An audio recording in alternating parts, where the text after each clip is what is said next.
Hi. Welcome to Lily's Story channel.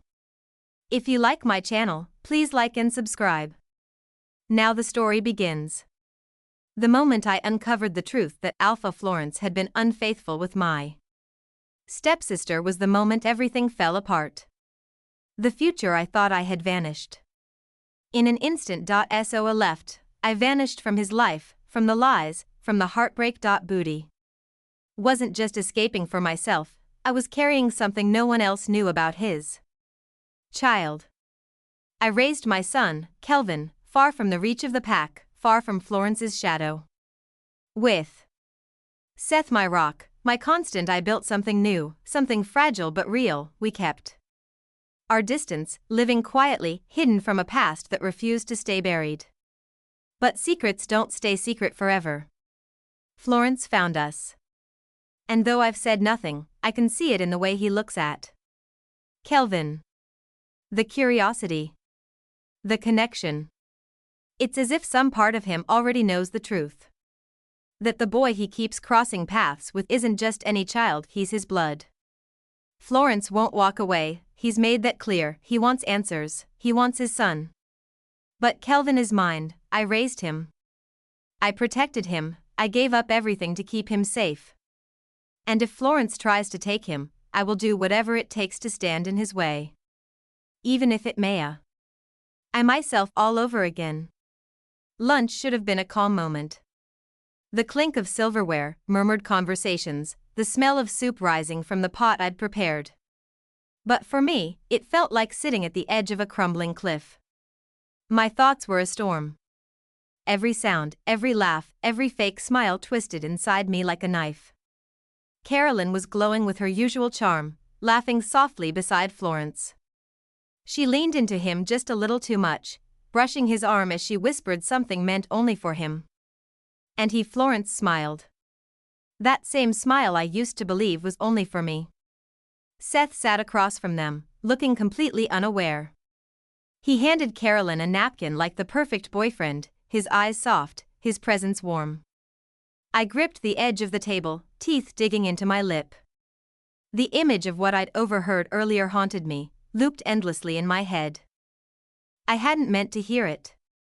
Just this morning, I was walking toward Alpha Florence's study, the pregnancy kit tucked tightly in my hand. My heart was pounding, but it wasn't out of fear. It was excitement. I was ready to tell him. To show him. I was carrying his child. But just before I could knock, I froze. Whispers filtered through the wooden door. At first, I thought I was imagining things. Until I heard Florence's voice. "I'm done with her, Carolyn," he said, voice low but firm. "Once I secure influence from Amy's pack, she's out of the picture." I pressed my ear to the door, breath caught in my throat. Carolyn's voice followed, smooth and confident. "And no one will even care. You've played the part long enough. You deserve to be happy. With me."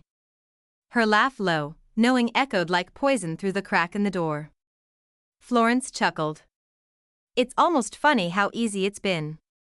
She still trusts me."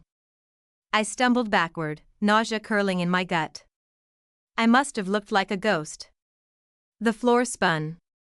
I turned, barely able to breathe, and that's when I saw him. Seth. He was walking toward me from the other end of the hall, file folder in hand, his step steady and unsuspecting. No. No, he couldn't go in there, not now. Not when everything he knew was about to explode. Without thinking, I rushed forward, grabbing his arm and dragging him around the corner. "Amy," he blinked at me, alarm flashing in his eyes. "What's going on?" I opened my mouth, but the words turned to dust. "How do you say it?" "Hey, Seth, your brother and my sister are betraying us. Behind closed doors. Together." "No. It wouldn't come out like that. Not yet. I need your help in the kitchen," I blurted. "Something's burning." He looked confused. "Burning?" But I was just about to. "It's not urgent," I cut in quickly. "Please. Just come with me." He hesitated, brows furrowing like they always did when he didn't quite understand but wanted to trust me anyway. Okay, he said after a pause, letting me lead him away from that cursed door. But even in the kitchen, nothing felt safe. The lie pressed against my ribs, screaming to be let out. My hands were trembling as I stirred the soup. My gaze flicked to the dining table, Carolyn tossing her hair, Florence's smirk angled just right. A performance. They were so good at pretending. And then it happened. The pot tilted in my hand before I could stop it. The ladle tipped forward, sending a stream of scalding soup straight onto Carolyn's lap. She gasped, lurching backward. The table fell into silence. Florence shot up, fury in his eyes. Amy, what the hell was that? Watch what you're doing. He didn't even glance at me, just went straight to Carolyn's side, dabbing her dress with a napkin, worry lining his brow. Apologize, he said, cold and sharp. I couldn't breathe. My voice was barely a whisper. I'm sorry. It was an accident. Carolyn sneered at me. Stupid girl. I flinched. Then Seth stood. Don't talk to her like that, Carolyn, he said, his voice unshaking, his gaze firm. Carolyn's face turned red, not from the soup but from rage. Whatever, she snapped. I'm done here. She shoved her chair back and stormed out. Florence followed her. Of course he did. Silence settled like ash over the table. Seth stayed standing, his eyes still on me. But now, they were different. He wasn't just confused. He was suspicious. Amy, he said slowly, carefully. Something's going on, isn't it? My throat burned. I'd kept it in long enough. I met his gaze, heart pounding. I heard them, I said, voice shaking. Earlier. Florence and Carolyn. They're cheating on us. His expression shattered. For a second, he didn't say anything, he just stood there, pale, as if the air had been sucked from the room. His hand gripped the back of the chair, knuckles white. And then, quietly, are you sure? I nodded. I didn't trust my voice anymore. Seth sank slowly into his chair, his eyes darting to the now empty seats where Florence and Carolyn had been moments ago. They've been lying to us, I whispered. All this time. Seth didn't look at me. He stared straight ahead, his jaw clenched, chest rising and falling like he was fighting to stay calm. The truth was out. There was no going back. Seth's voice sliced through the air like a whip. How long, Amy? How long have you known? He demanded, eyes blazing with fury. I instinctively stepped back, hands lifted in surrender. Just an hour ago. I swear, Seth. That's why I kept you from going into the study. His jaw clenched, the tendons in his neck straining. You shouldn't have stopped me. I needed to see it for myself to show them that betraying me comes at a cost. You would have exploded. I shot back, my voice trembling with frustration. Your father is dying. Seth. Do you really want his final memories of you to be chaos and yelling and broken trust? He recoiled like I'd physically struck him, but the fire in his eyes refused to die out. They shattered the trust first, Amy. Carolyn and Florence? My own brother? I didn't reply. There was no justification. No comfort I could offer that wouldn't sound hollow. A bitter laugh escaped his lips. He raked a hand through his hair, pacing like a caged animal. And you want me to just stand here? To sit on my hands while they play house behind my back? For now? I said softly. Yes. Just until we decide how to move forward. You can't burn everything down while your father's on his deathbed. He stared at me, breathing heavily. The rage in him simmered, but something gentler flickered underneath. After a long pause, he gave a reluctant nod. But the rigid line of his jaw told me the storm inside him hadn't passed. Without another word, he brushed past me, his footsteps pounding down the hallway like war drums. I leaned against the wall, my body sagging with exhaustion. What the hell do we do now? I whispered into the silence. But there was no answer, just the oppressive weight of everything falling apart. Later that night, I sat in my father's study. The room still held echoes of power and command, but he was only a fragile echo of the man he used to be. His eyes, though, still pierced through everything. You want to end the bond with Alpha Florence, he repeated, voice thin but laced with interest. I nodded, my fingers tightening on the hem of my sleeve. Yes. He betrayed me. He's been with Carolyn. The silence that followed was suffocating. It filled the room like fog. My father exhaled slowly, eyes closing. When he opened them, the rage I expected was nowhere to be found. Amy, he said, his tone deliberate, if Florence has broken your trust, leave him. But don't let bitterness become the cornerstone of your future. Let them be together, if that's what they've chosen. His words felt like a slap. Are you siding with them? I'm not siding with anyone, he answered calmly. I'm asking you to choose peace over vengeance. This family's seen more than its fair share of destruction. I bit my tongue, holding back the tears.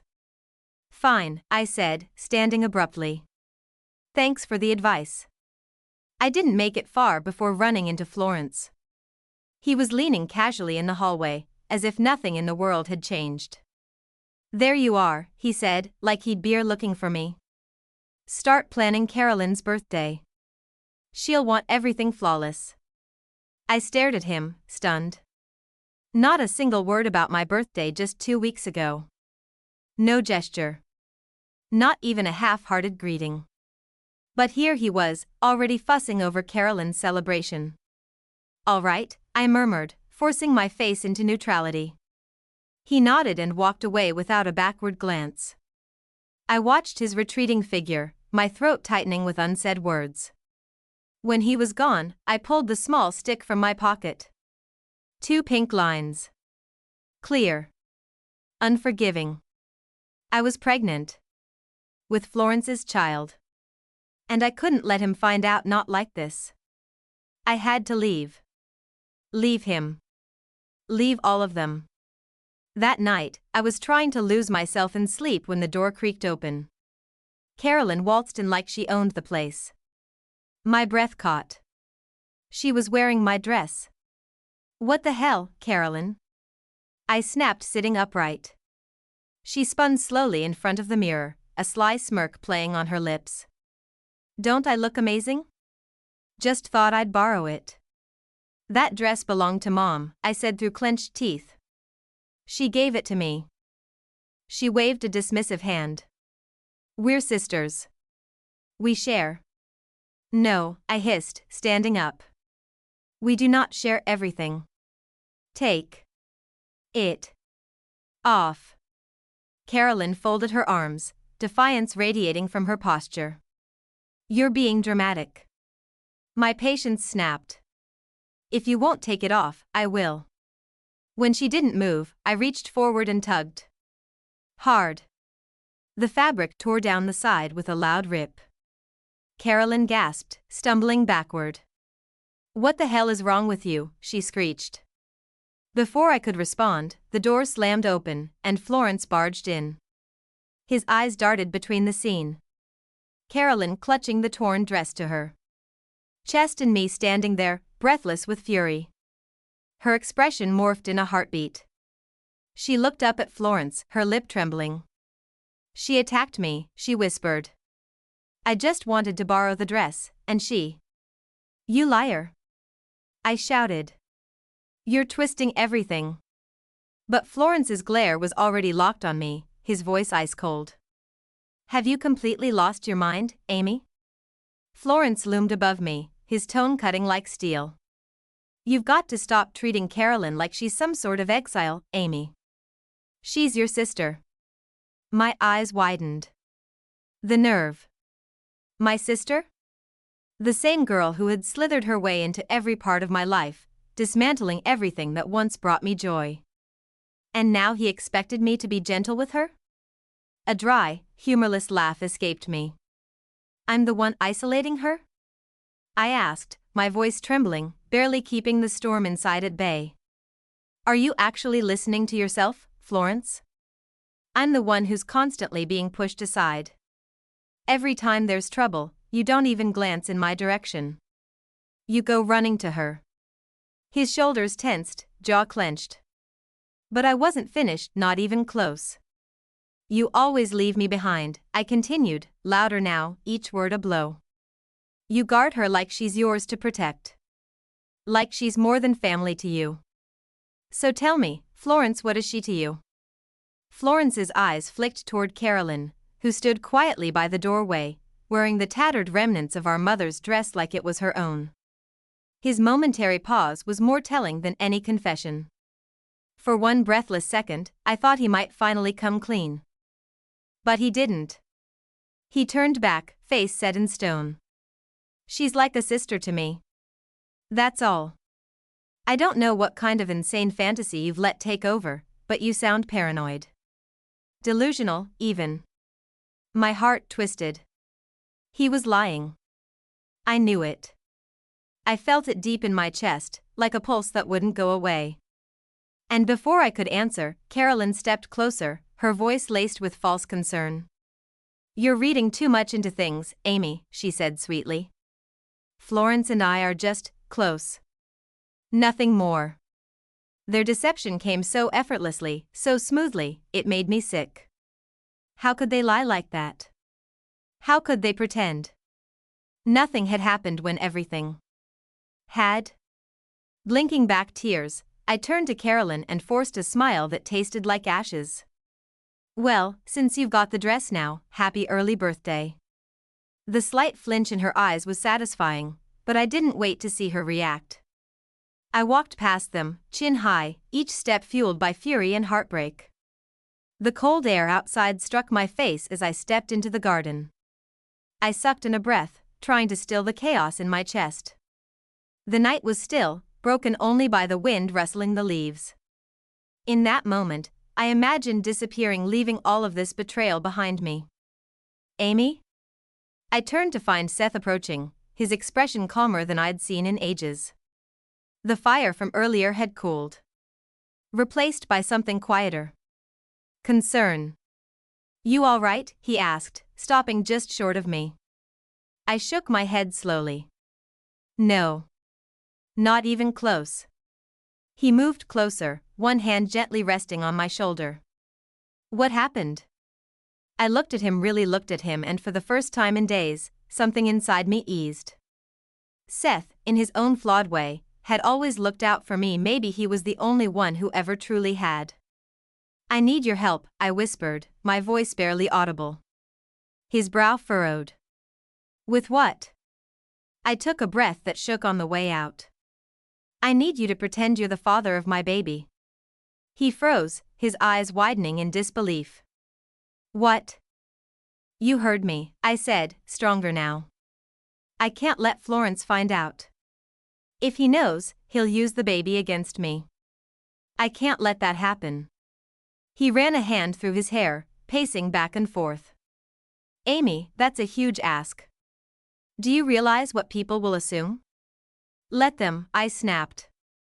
Let them whisper. Let them believe whatever they want. We both know the truth, and we both know who the real liars are. He stopped and turned toward me, something softening in his eyes. He looked like he was still weighing it all, but there was a flicker of understanding behind the conflict. You're really serious, he murmured. I am, I said, voice cracking. I have to protect this child. Please, Seth. There was a long pause as he studied me. Then, finally, he nodded. All right. I'll do it. But we need to figure out the details. Carefully. Relief hit me so hard it made me sway. I gave him a faint, trembling smile. Thank you. That night, I returned to my room, mind buzzing with the plan we'd pieced together. It was messy, fragile, but it was a beginning.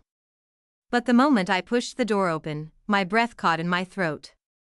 Florence sat on the edge of the bed, his back slightly hunched. In his hand was the thing I'd prayed he wouldn't find. The pregnancy test. He looked up slowly, his gaze unreadable, sharp. "Are you pregnant?" he asked, voice low. "Is it mine?" The air grew thick, suffocating, as my pulse raced in my ears. This was at the point of no return. I stood tall, locked eyes with him. "Yes. I'm pregnant." His expression barely changed, but I caught the flicker in his eyes. I didn't let him speak. "But it's not yours," I added firmly. The silence that followed felt like an explosion in slow motion. "It's Seth's," I lied, each syllable stabbing me from the inside. Florence's mask cracked. His eyes darkened with shock, confusion, something raw. And in that moment, for the first time, I had control. For the first time, he didn't know what to say.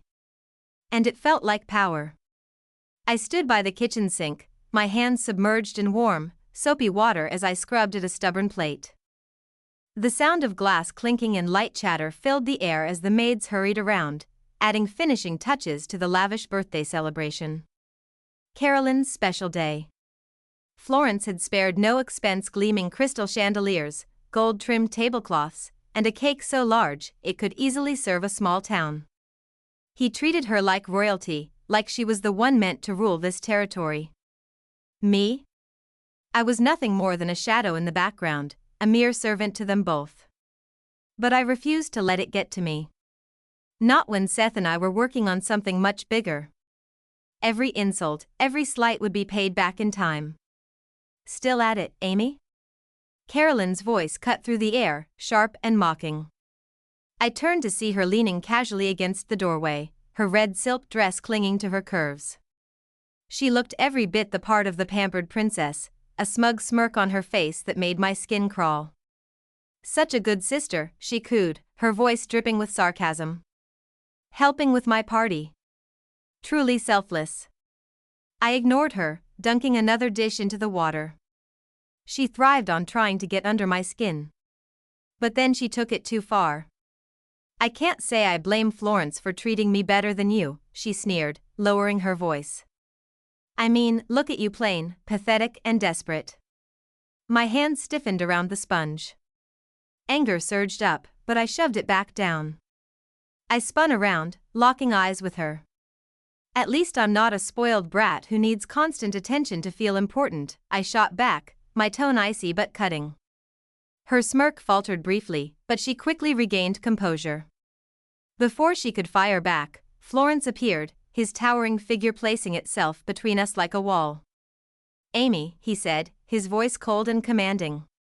"Don't start something." My blood boiled, but I forced a tight smile. "Maybe you should keep your dog on a leash," I retorted, sweet as venom. "She's the one barking." Florence's jaw clenched, but he didn't say another word. Carolyn huffed in annoyance and stormed off, her heels clicking angrily against the polished floor. I grabbed a towel, wiped my hands, and barely spared Florence a glance as I headed upstairs. At the far end of the hallway, Seth stood by the window, his gaze fixed on the crowd below. Carolyn and Florence were easy to spot, their laughter and flirtation cutting through the air even from here. Seth's posture was tense, fists clenched at his sides. "Still watching them?" I asked quietly as I approached. He turned. His face dark. "It's hard not to." I nodded in understanding. "Come on," I said, motioning toward my room. "Let's talk." Inside, I closed the door behind us and leaned against it. Seth began pacing the small room, his frustration palpable. "I want to expose them," I said, my voice firm and unwavering. Seth stopped, his brows furrowing now.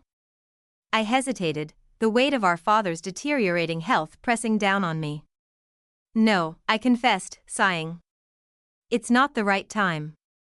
Not with your father in such bad shape. We can't risk adding to his stress."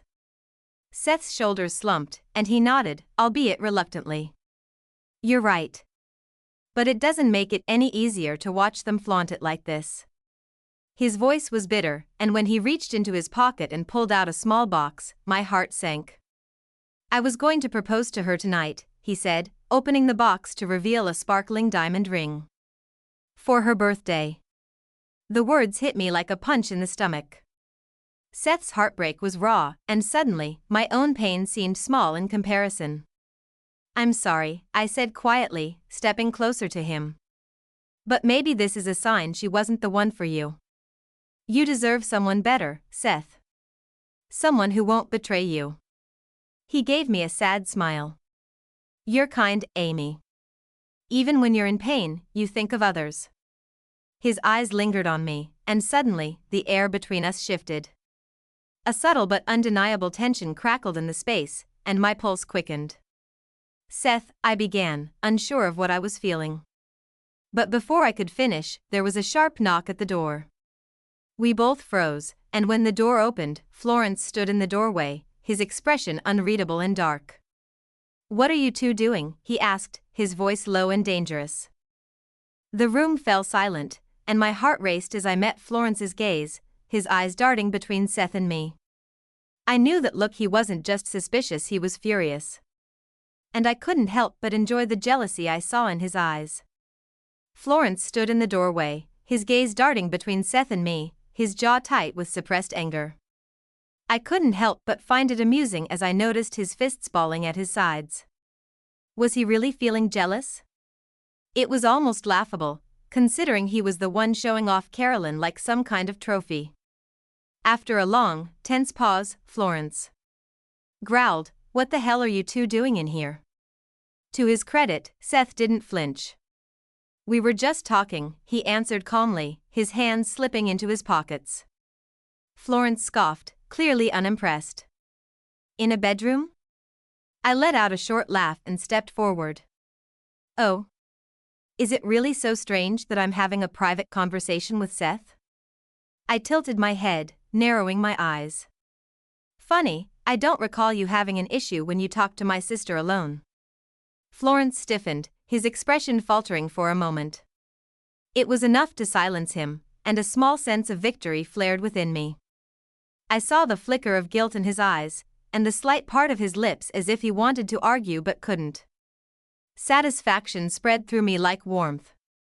He had nothing to say. Instead of continuing to argue, Florence raked a hand through his hair, exhaling sharply. The party's starting soon, he muttered, clearly trying to change the subject. You two should get ready.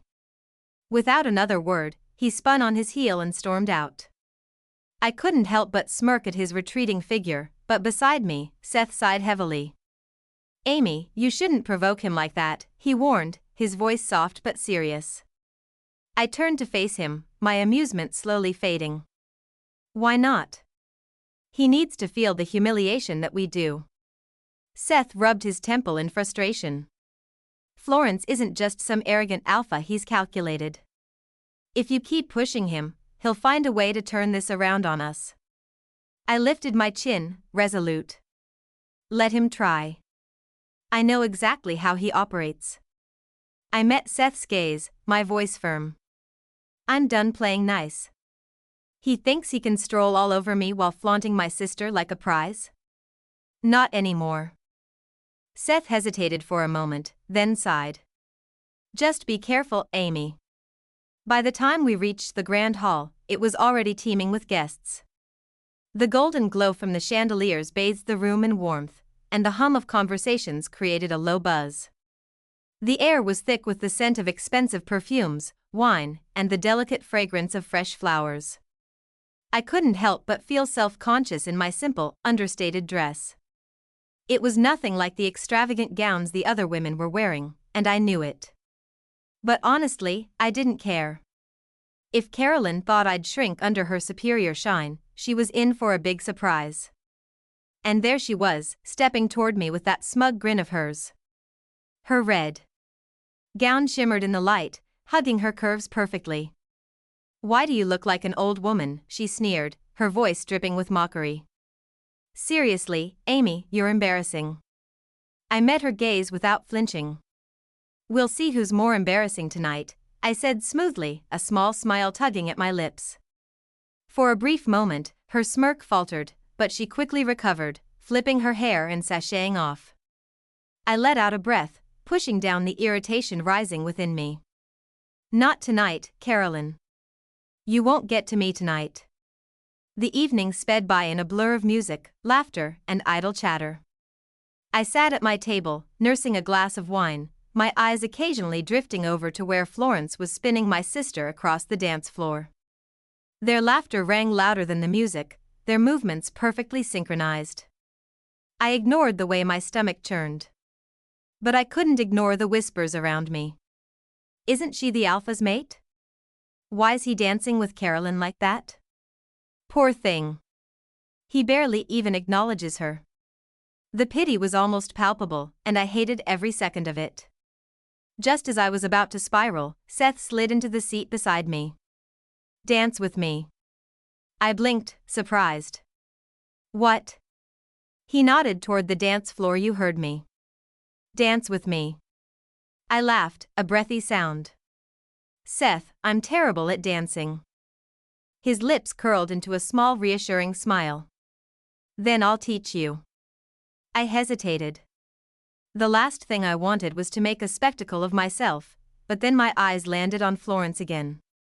He was still twirling Carolyn around, but this time, his gaze was on me. And just like that, I made up my mind. Okay, I murmured, standing up. Seth took my hand, leading me to the center of the room. He placed one hand on my waist, the other taking mine. Just follow my lead, he whispered, and I nodded. At first, I was clumsy, awkward, and unsure of my movements. But Seth was patient, quitting me with ease, and before long, the music took over. For the first time that night, I wasn't thinking about Florence. I was enjoying myself. Then, I caught sight of Florence again. His face was unreadable, but his grip on Carolyn tightened. His jaw clenched, and his eyes, they were filled with something dark, something close to jealousy. As soon as the dance ended, Florence was there, his presence looming over us. You need to keep your distance from my brother, he said in a low, dangerous tone, only for me to hear. I let out a soft, sarcastic laugh. Why? You think you can tell me who I can and can't spend time with? His glare intensified. I'm your mate, Amy. I tilted my head, my amusement turning to ice. Are you? I met his gaze, unwavering. Because from where I stand, it looks like you care more about Carolyn than you do about me. Florence's lips pressed into a thin line, his face flushing with what looked dangerously close to shame. I took a step closer, lowering my voice to a near whisper. If I should stay away from Seth, maybe you should stay away from Carolyn. His expression hardened. But before he could respond, Carolyn's voice rang out across the hall. Everyone, may I have your attention? The crowd went silent, all eyes turning toward her. And in that moment, I knew whatever she was about to say, it wasn't going to be good. Carolyn stood in the center of the ballroom, her ruby red gown shimmering under the chandelier's golden light. A glass of wine dangled delicately from her fingers, her lips curled into a sly smile. First of all, she purred, thank you all for coming to celebrate my birthday tonight. She let the words hang in the air, her gaze scanning the crowd. Something about the way she smirked made the hairs on the back of my neck stand on end. Seth leaned in slightly. I don't like that look on her face, he muttered under his breath. Neither did I. Carolyn turned her head slightly, just enough so that her eyes landed on me. And then she dropped the bombshell. As many of you know, my dear sister Amy has been struggling in her relationship with Alpha Florence. She sighed dramatically, feigning concern. And I do hate to be the bearer of bad news, but secrets have a way of coming out, don't they? A murmur rippled through the crowd, people glancing at me, then at Florence, and then back at Carolyn. I clenched my jaw, every fiber of my being telling me to walk up there and slap that smug expression right off her face. But I stayed rooted to the spot. If she wanted to play this game, then I'd let her. I wasn't about to make a scene before I knew exactly what she was trying to pull. Tonight, I just wanted to clear the air about something, Carolyn continued, her voice sweet as honey. Because, really, it would be awful if people were misled, wouldn't it? She sighed dramatically, which is why I feel it's only fair to announce that Amy is pregnant. A collective gasp filled the hall. My body turned to ice. Whispers exploded all around us. My owls pounded in my ears. I could feel every single pair of eyes on me, their curiosity, their judgment. But Carolyn wasn't done. And the best part, she added, her voice dropping into something dangerously sweet. The father isn't Alpha Florence. Silence. Heavy, suffocating silence. Florence's entire body went rigid beside me. His fists clenched. His jaw tightened. His nostrils flared as he turned to me with a look that could burn down a forest. "You've got to be kidding," Florence muttered under his breath. I forced my spine to straighten, my heart hammering against my ribs. "Carolyn," I said, my voice steady despite the chaos inside me. "You certainly know how to put on a show." She tilted her head, looking positively delighted. "Oh, dear sister, I'm only telling the truth. Surely you wouldn't want to keep secrets from your guests?" Florence took a slow, menacing step toward me. "Is it true?" His voice was eerily calm, but there was a storm brewing behind his eyes. I turned to face him, meeting his glare head-on.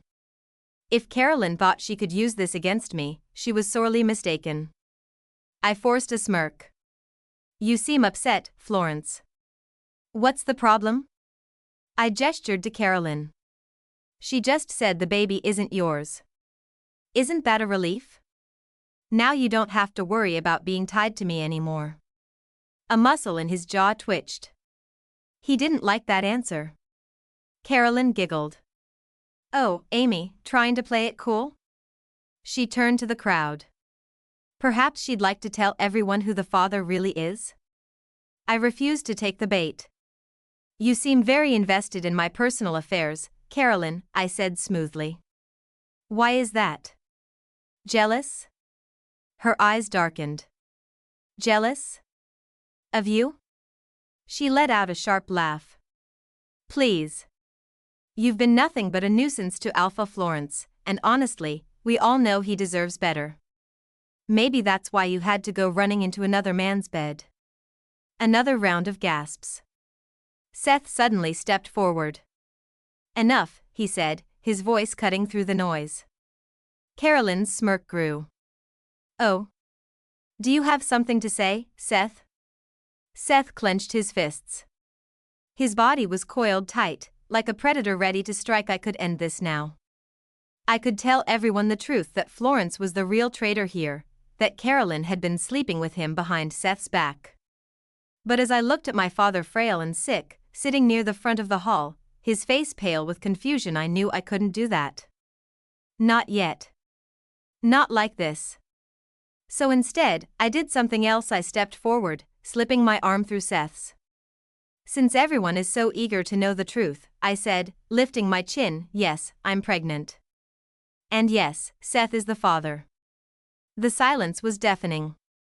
Florence's eyes blazed with something dark and dangerous, his entire body tensed like he was ready to tear something apart. Carolyn's smug expression flickered just for a second. "And Seth?" He just held my hand a little tighter. Florence's voice was low, sharp as a blade. "You expect me to believe that?" I smiled sweetly. "Believe what you want. I don't owe you anything, Florence. Not anymore." Something in his gaze shifted, his anger twisting into something unreadable. But before he could say anything else, my father's voice, weak but firm, cut through the tension. "Enough," he rasped. The room fell silent. He slowly pushed himself up from his chair, looking around at all of us. "This is not the place for such talk. I will not have this disgraceful display in my house." He turned to me, his expression unreadable. "Amy. We will discuss this later." I swallowed hard, nodding. Florence was still staring at me like he was trying to figure out whether to believe me or rip me apart. Carolyn, however, was smiling. And that's when I knew. She wasn't just trying to humiliate me. She had something else planned. I barely made it out of the ballroom before my hands started shaking. The air outside the grand hall was crisp, biting against my skin as I sucked in a deep breath. The weight of 100 stares, of Florence's fury, of Carolyn's smug satisfaction, it was all pressing down on me. She knew exactly what she was doing. I clenched my fists, my nails digging into my palms. I had played along, flipped the script on her little show, but this wasn't over. "You okay?" Seth's voice was soft, but there was an edge to it. I turned to him, forcing a smirk. "Well, I just announced to half the territory that you're the father of my child. I think okay is a stretch." Seth exhaled sharply, running a hand through his hair. "Amy, you just put a target on your back." "I already had a target on my back," I shot back. "At least now I'm holding the damn bow." Seth hesitated, then sighed. "Florence is going to come for you after this. You know that, right?" I nodded. "Good. Let him." Seth studied me for a long moment. Then, with a nod, he said, "We need to be careful. He's not just going to sit back and accept this." Before I could answer, the sound of footsteps echoed through the corridor. Heavy, purposeful. "Florence." I barely had time to brace myself before he stormed around the corner. His presence was like a force of nature, anger rolling off him in waves, his jaw clenched so tightly I thought it might snap. His dark eyes burned into me as he closed the space between us. "Seth," he said, his voice cold, "leave." Seth didn't move. Florence's eyes flicked to him. "Now." I placed a hand on Seth's arm before he could do something reckless. "It's fine," I murmured. "Go." Seth shot me a warning look before nodding stiffly and stepping back. But he didn't go far. He stood a few feet away, arms crossed, watching. Florence didn't acknowledge him again. His focus was solely on me. "You lied." His voice was dangerously low. I arched a brow. "Did I?" His hands twitched at his sides. "That isn't Seth's child, and you damn well know it." I tilted my head, pretending to think. "Oh? And why do you care so much, Florence? Shouldn't you be celebrating? You don't have to be tied to me anymore." His nostrils flared. "Cut the crap, Amy." I took a slow step forward, watching the way his muscles tensed. "Why does it bother you?" I pressed. "Why does the thought of me carrying someone else's child make you this angry?" His jaw tightened, but he said nothing. So I pushed further. "Could it be that you don't actually want me gone?"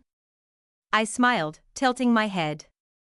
"Could it be that you hate the idea of me belonging to someone else?" His hand shot out so fast I barely had time to react. He grabbed my wrist, pulling me close.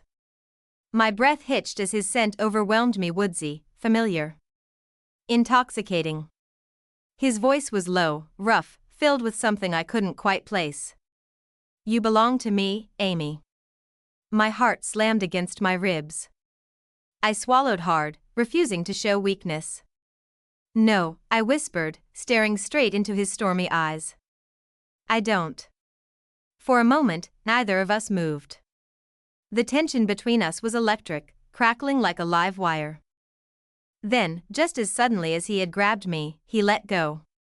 "You're making a mistake," he muttered. I smiled bitterly. "No, Florence. You did." His eyes darkened, but before he could say anything else, Carolyn's voice rang out from the ballroom. "Florence, darling." I stiffened. Carolyn appeared in the doorway, her face painted with concern so fake it made my stomach turn. "Is everything all right?"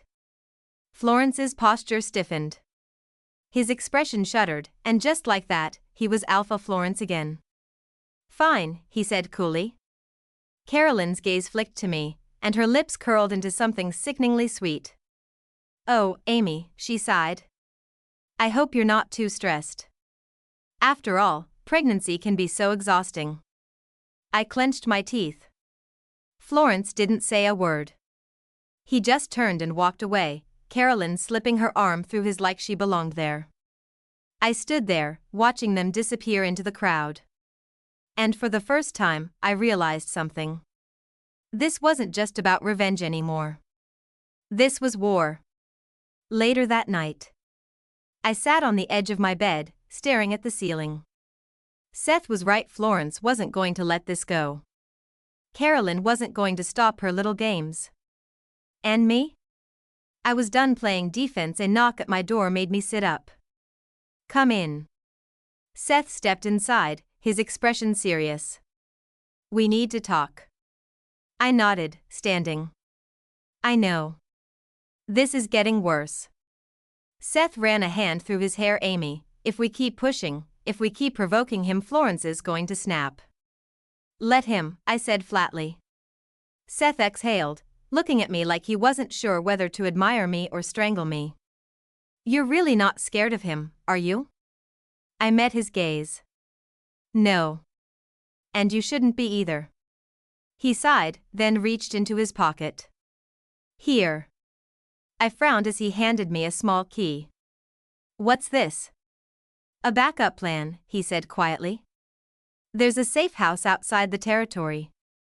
If things get out of control, if you need to disappear, you use this. I swallowed hard, my fingers tightening around the key. Seth. I'm serious, Amy, he cut me off. If Florence decides to make a move, if he ever tries to force you back under his control, you run. I looked down at the key, my mind racing.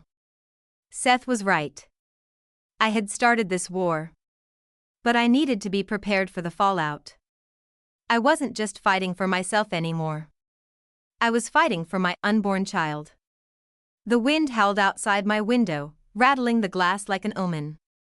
The entire estate was quiet, but I knew better than to believe in peace. I sat on the edge of my bed, my hands trembling as I folded the last of my clothes into the small duffel bag. This was it. I was leaving. Seth had made all the arrangements. A car, an escape route, a safe house beyond the territory's borders. It was reckless, dangerous, but staying here was worse. Florence wouldn't let this go. He wouldn't accept my defiance, and I refused to let my unborn child be used as a pawn in his twisted games. A knock on my door made my heart lurch. I whirled around, my breath hitching, but it wasn't Florence. It was Carolyn. She stood in the doorway, arms crossed over her chest, her expression unreadable. But there was something in her eyes, something cold and victorious. You're really doing it, she said softly. I straightened my spine, gripping the bag tighter. Move. To my surprise, she did. She stepped aside, leaning against the doorframe, amusement flickering across her face. You know, she murmured, I could go straight to Florence right now. Tell him you're running. Watch him tear you apart. My fingers clenched around the strap of my bag. Then why haven't you? Carolyn smirked. Because, dear sister, I want you gone. She tilted her head, feigning innocence. Do you know how exhausting it is to share the spotlight with you? How annoying it is to see Florence's eyes flicker to you, even when he doesn't realize he's doing it. I stared at her, my stomach twisting. She had one, hadn't she? She had Florence, she had this house, and yet it wasn't enough. She wanted me gone. And I was giving her exactly what she wanted. Run, Amy, Carolyn whispered, stepping close, her lips barely an inch from my ear. Run far. But don't think for a second that you'll ever be free. You're nothing without him. I didn't let her see how her words sank into my skin like poison. Instead, I pushed past her, my pulse hammering as I slipped down the darkened hallway. Seth was waiting at the back door, his car parked just beyond the tree line. He nodded when he saw me, his jaw tight, his stance tense. Let's go, he whispered. I exhaled sharply and stepped into the night. The drive was silent, save for the distant howls of wolves in the forest. My stomach churned as I watched the trees blur past, each mile taking me further from the life I had known. Seth kept his eyes on the road, his grip on the wheel tight. You sure about this? What other choice do I have? I muttered, staring at my reflection in the window. Stay and be Florence's prisoner? Let Carolyn dictate my life? Seth didn't respond, but the tension in the car thickened. Then, suddenly, the headlights illuminated something in the distance. A car. Following us. Seth cursed under his breath, his fingers twitching against the wheel. Hold on. The tires screeched as he took a sharp turn, pushing the car faster. My heart pounded as I glanced back. The other vehicle kept pace, its lights glowing like twin eyes in the darkness. Someone's following us, I whispered. Seth didn't answer. His face was set, his body coiled tight like a predator waiting to strike. Then, without warning, a blur of movement. A massive wolf lunged from the trees, slamming against the side of the car. The impact sent us skidding, tires screeching as Seth fought for control. My breath caught in my throat. The wolf was enormous, bigger than any normal werewolf, its fur dark as night, its eyes gleaming with deadly intent. Seth growled. Carolyn. She must have told them. I swallowed hard. She set us up? It's a damn trap. Another wolf emerged from the shadows, snapping its jaws inches from my window. My pulse thundered as I fumbled for my seatbelt. We need to run, I gasped. Seth didn't hesitate. He slammed the brakes, sending the car into a sharp skid. The moment we stopped, he yanked the door open. Go, Amy. Run. I barely had time to move before the wolves attacked. Seth shifted instantly, his body contorting, bones snapping as his own wolf form tore free.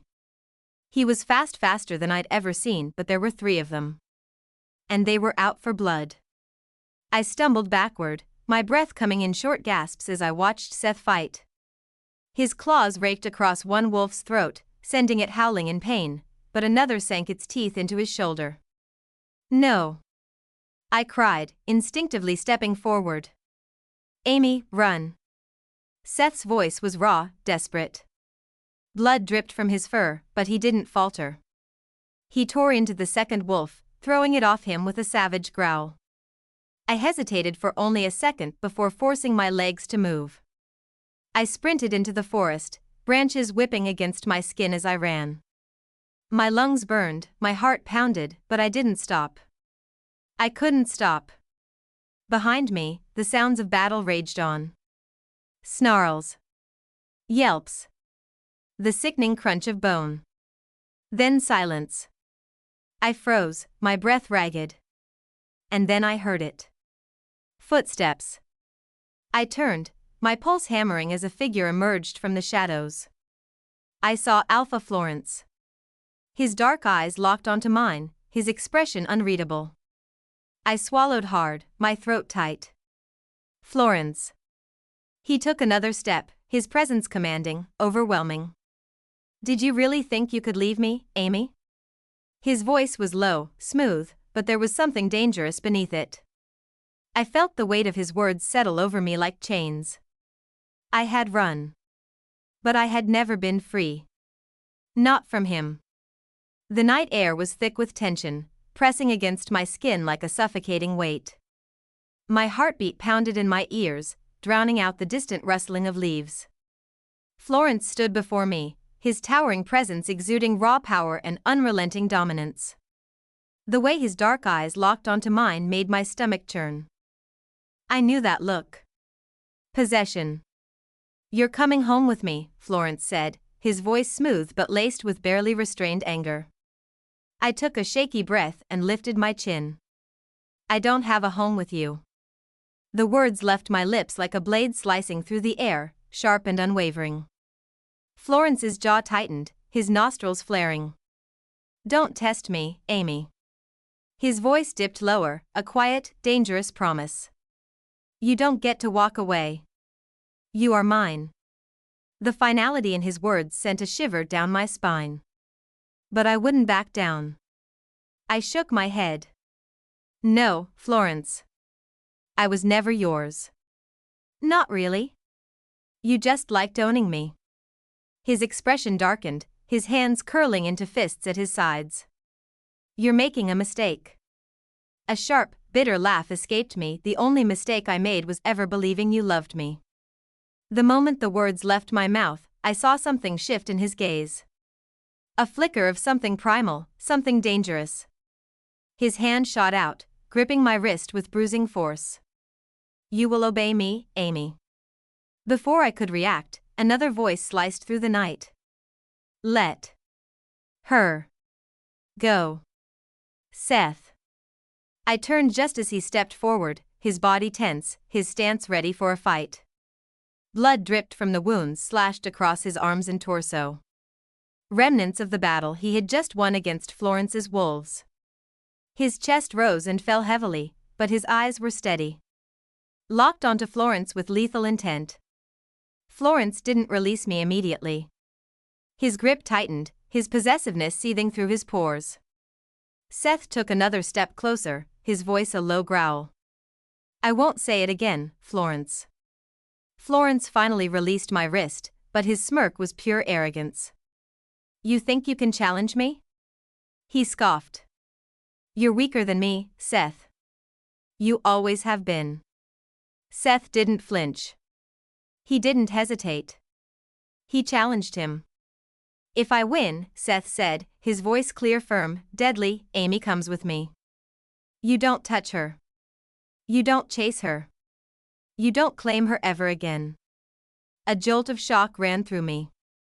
No, I gasped, stepping forward. Seth, don't do this. He'll kill you. Seth barely glanced at me. His eyes, usually so warm, were filled with cold, unshakable resolve. I'd rather die protecting you than let him take you back. His words struck me like a punch to the gut. Florence let out a dark, amused chuckle. You really think you stand a chance? Seth's lips curled into a smirk. Let's find out. Before I could stop them, Florence shifted. It was fast, too fast. His form exploded into a massive black wolf, fur bristling, teeth bared. The sheer power he radiated sent a wave of fear through me. Seth didn't hesitate. He shifted just as fast, his wolf slightly smaller but just as fierce. The moment his paws hit the ground, he lunged. The fight was brutal. Teeth clashed, claws tore into flesh, growls echoed in the dead of night. Seth fought with everything he had, but Florence was relentless. Every strike, every attack, came with the force of an alpha who refused to lose. I watched in horror as Seth was thrown to the ground, a pained yelp escaping him as Florence's fangs sank into his shoulder. No! I screamed, rushing forward. Please, stop. Seth's wolf twisted, forcing Florence off, but I could see it the way his legs trembled, the deep gashes along his side. He was losing. Stop. I cried out, tears burning my eyes. I'll go back. Just stop fighting. Seth's wolf let out a sharp growl, his head snapping toward me. His eyes, those same piercing eyes, were filled with a silent plea. No. He wasn't going to let me surrender. Florence lunged again, but this time, Seth was ready. With a desperate burst of strength, he dodged the attack and sank his fangs into Florence's throat. A howl of agony tore through the night. For a moment, everything froze. Florence's body hit the ground, blood dripping from his neck. Seth towered over him, his own chest heaving, his fur soaked in sweat and blood. He had won. But he didn't kill him. Slowly, painfully, Florence shifted back to human form, his breath ragged, his body trembling from the wounds. His dark eyes locked onto Seth, filled with raw, uncontained rage. Seth stepped back, shifting back into his human form, his body littered with wounds. He glared down at Florence, his voice rough, but filled with victory. I won, he said. She's coming with me. Florence said nothing. He didn't move. He just lay there, defeated. Seth turned to me, his expression softening.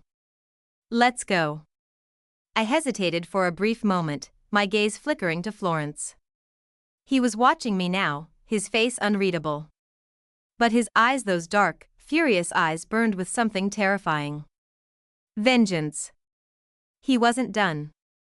This wasn't over. A shiver ran down my spine, but I pushed the fear aside. I took Seth's hand, his warmth grounding me, and together, we turned our backs on Alpha Florence. We walked away, leaving him bleeding on the road. But as I glanced back one last time, I knew Florence wouldn't forget this. And he wouldn't forgive it. This wasn't the end. This was just the beginning of something much, much worse. A small tug at my blanket stirred me from sleep. I groaned softly, rolling over, only to be met with the bright, curious eyes of my son. "Mommy, wake up." Nicholas grinned, his little fingers poking my cheek. His voice, high and impatient, carried the innocence of childhood, but when I looked at him, I saw more than just my son. I saw Florence. It had been 10 years since I ran from Alpha Florence's pack. 10 years since Seth fought for me, for my freedom. 10 years since I broke the bond tying me to a man who had wanted to own me, not love me. And in those 10 years, I had built something I never thought I would have. A home. A real home. Seth, my husband, the man who truly loved me, had been my rock through everything. He had given me a life far from the cruelty of our past. A safe life. And then there was Nicholas, our bright, joyful, mischievous little boy. He had Seth's kindness, my stubbornness, but those eyes, those deep, dark eyes, were Florence's. Sometimes, I would catch Nicholas watching me with the same unreadable expression Florence used to have, and a chill would run down my spine. But I always reminded myself, he's not Florence. He's my son. Nicholas tugged at my arm again. "Mom. Come on. I'm hungry." A deep chuckle rumbled beside me as Seth stirred awake, throwing a lazy arm over my waist. "Let him starve a little," he murmured, voice heavy with sleep. "It'll build character." Nicholas gasped in horror. "Daddy. That's mean." I laughed, shaking my head. Okay. We're coming. Now," Nicholas declared before dashing out of the room. Seth groaned, burying his face in my neck. "He's relentless." I smiled, pressing a soft kiss to his temple. "Just like his father."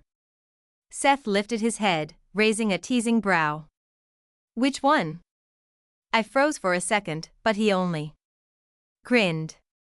"Relax," he murmured, brushing his fingers over my cheek. "I know exactly who his father is." "Me." I exhaled, my heart swelling. "Yes. You." Seth kissed me once, lingering for a second longer, before pulling away. "Come on, before our little monster burns the house down." Life here was simple, peaceful. A small, cozy home nestled on the outskirts of town, away from the politics and dangers of the packs.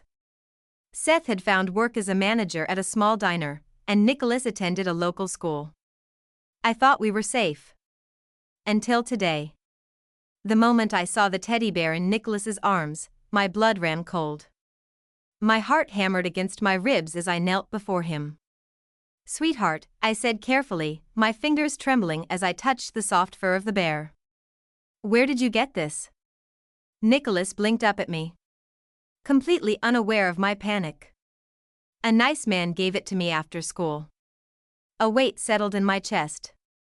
I gripped the bear tighter. I knew this bear. Florence had given it to me years ago, back when he still pretended to be my mate. My stomach twisted. Florence had found us.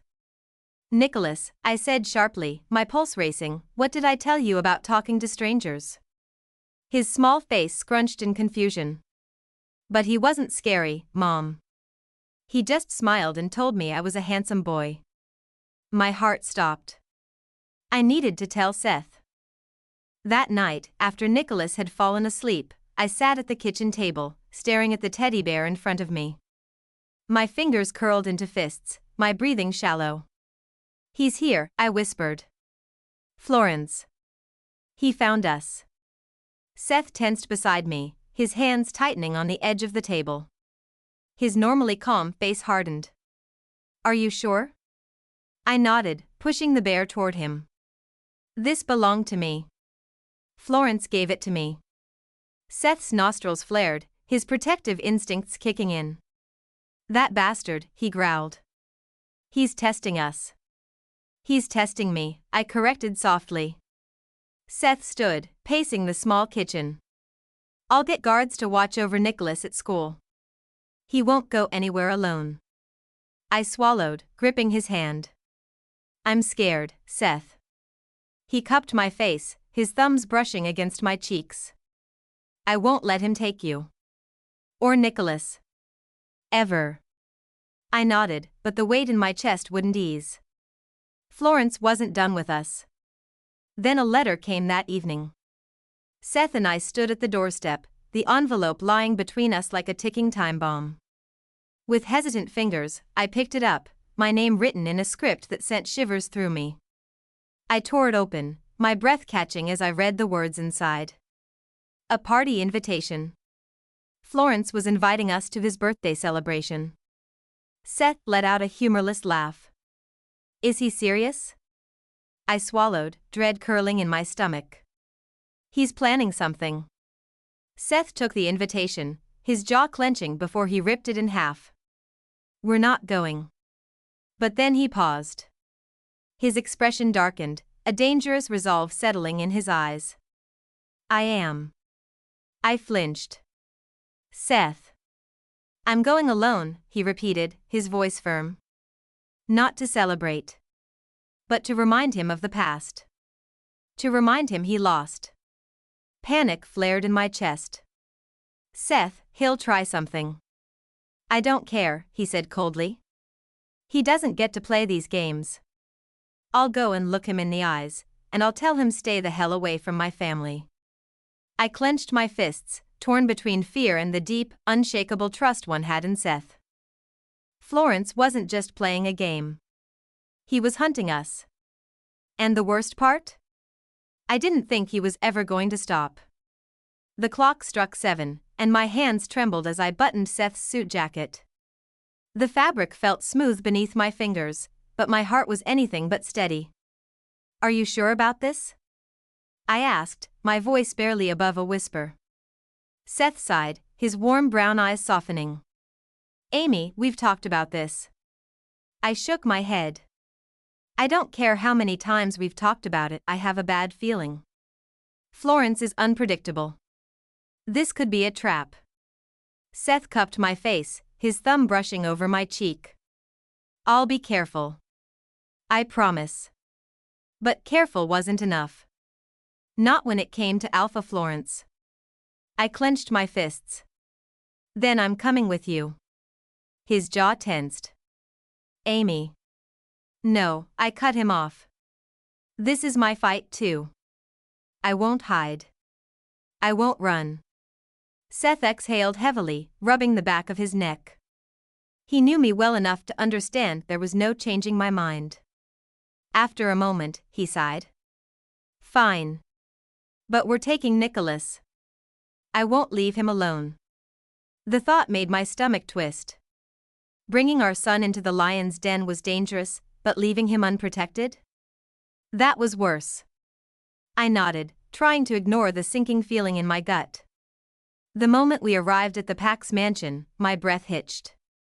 The sight of it, those towering walls, the grand entrance, the massive chandelier glowing through the windows, it all sent a wave of nausea through me. This place had been my prison. I swallowed hard, gripping Nicholas's hand tightly as we stepped inside. The second we crossed the threshold, the noise of the party halted. Everyone was staring at us. Whispers spread through the crowd like wildfire. Is that? They actually came? I lifted my chin, refusing to shrink under their gazes. Then I saw him. Alpha Florence. He stood by the staircase, Carolyn at his side.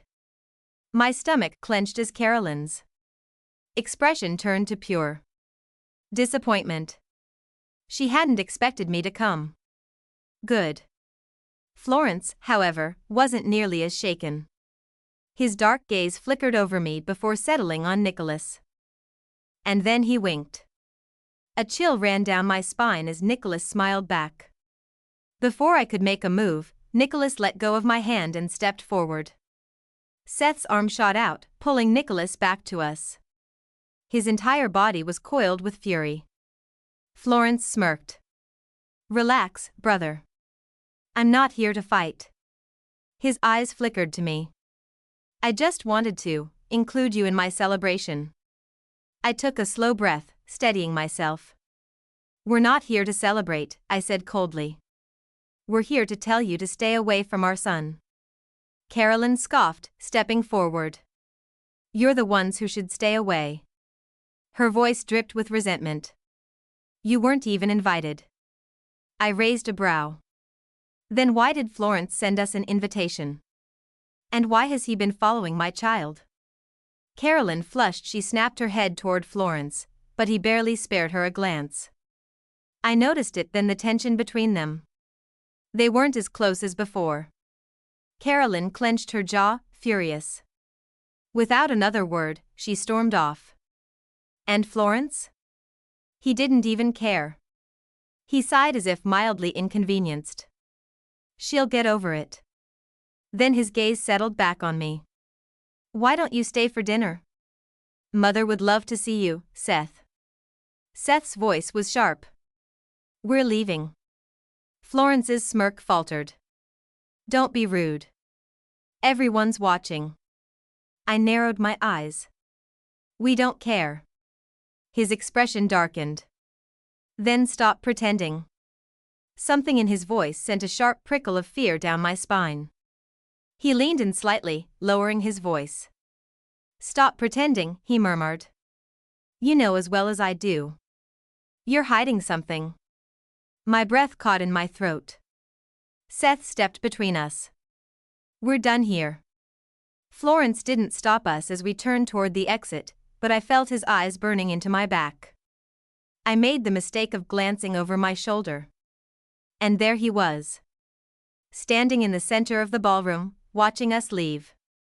But it wasn't anger in his eyes. It was calculated. It was a promise, and that terrified me. As we walked to the car, my hands were still shaking.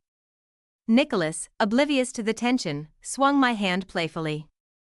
"Mommy, why didn't we stay for cake?" he asked. I forced a smile, swallowing the lump in my throat. "Because we don't belong there, sweetheart." "But Mr. Florence was nice," Nicholas continued, frowning. "He gave me that teddy bear." I stopped in my tracks. Seth's grip on my waist tightened as I slowly turned to Nicholas. "What did you say?" Nicholas shifted on his feet, looking down. The teddy bear I got? The man outside my school gave it to me. He looked like Mr. Florence." I felt sick. Seth and I exchanged a look, the same thought passing between us. Florence had been closer than we thought. He hadn't just been watching. He had approached our son. I crouched down, gripping Nicholas's shoulders. "Sweetheart, I need you to promise me something, okay?" Nicholas nodded, wide-eyed. "If you ever see that man again, you don't talk to him. You don't take anything from him. You come straight to me or your father. Understand?" Nicholas's face fell. Did I do something bad? I pulled him into a hug, my heart aching. "No, baby. You didn't. You're perfect." But Florence wasn't. Seth exhaled, rubbing a hand over his face. "This isn't over." I swallowed hard. "I know." As we finally reached the car, I took one last glance at the mansion. I barely slept that night. Even after we returned home, even after Seth double-checked every lock, even after I tucked Nicholas safely into bed, I couldn't breathe. Florence had been following our son. He had given him a teddy bear. He had been close enough to touch him. And I had done nothing. Seth emerged from the kitchen, 2 cups of tea in his hands. He placed one in front of me before sitting down beside me. His expression was tense, his jaw locked in quiet fury. "Amy." His voice was gentle, but there was something unbreakable beneath it. "We need to talk about this." I stared into my cup, watching the steam swirl. What's there to talk about? My voice came out hoarse. He's coming after us. After Nicholas. It doesn't matter what we say or do, Florence won't stop. Seth exhaled sharply, his hand tightening around his mug. I know. The weight of his words crushed me. For years, I had convinced myself that Florence was gone. That our lives, our home, our son were untouchable. That Seth and I had one. But we hadn't. I turned to him, my eyes burning. What do we do? Seth's gaze darkened, his fingers twitching as if itching for a fight. We protect Nicholas. We stay ahead of him. He already got close once. My voice cracked. What if he does it again? What if next time, Seth set his mug down and pulled me into his arms, his embrace solid, warm, grounding. I won't let that happen, he whispered into my hair. I swear to you, Amy. I won't let him take our son. I believe him, but deep inside me something cold and paralyzing coiled around my ribs. Because I knew Florence. And I knew that when Florence wanted something, he took it. The next morning, I walked Nicholas to school myself. His tiny hand was warm in mine, his excitement buzzing as he talked about a new game he and his friends had made up. But I wasn't listening. I kept my eyes scanning everything. Every car. Every street corner. Every stranger who walked past. And still, I felt it. The weight of being watched.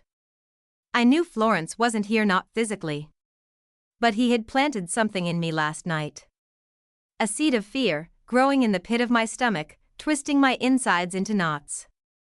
When we reached the school, I knelt before Nicholas, adjusting his scarf. Remember what I told you? He nodded solemnly. No talking to strangers. No taking anything from anyone. And if I see Mr. Florence, I run straight to my teacher or call you. My throat tightened. Good boy. He beamed, leaning forward to kiss my cheek. Bye, Mommy. I watched him go, my chest aching as he disappeared through the doors. He was too innocent. Too pure for the shadows that lurked around us. I turned on my heel, ready to head back home.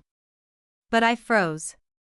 There, across the street, parked by the curb, was a black SUV. Tinted windows. Silent.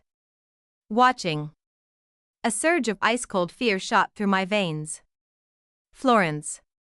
I didn't have proof, but I didn't need it. My breathing turned shallow, my hands clenching at my sides.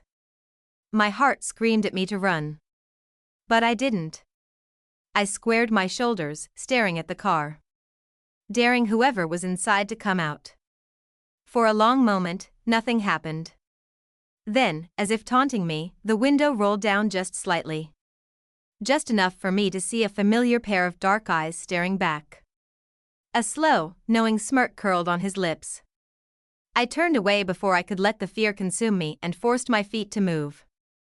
I burst through the front door, my pulse hammering as I found Seth in the kitchen. He was there, I said, breathless.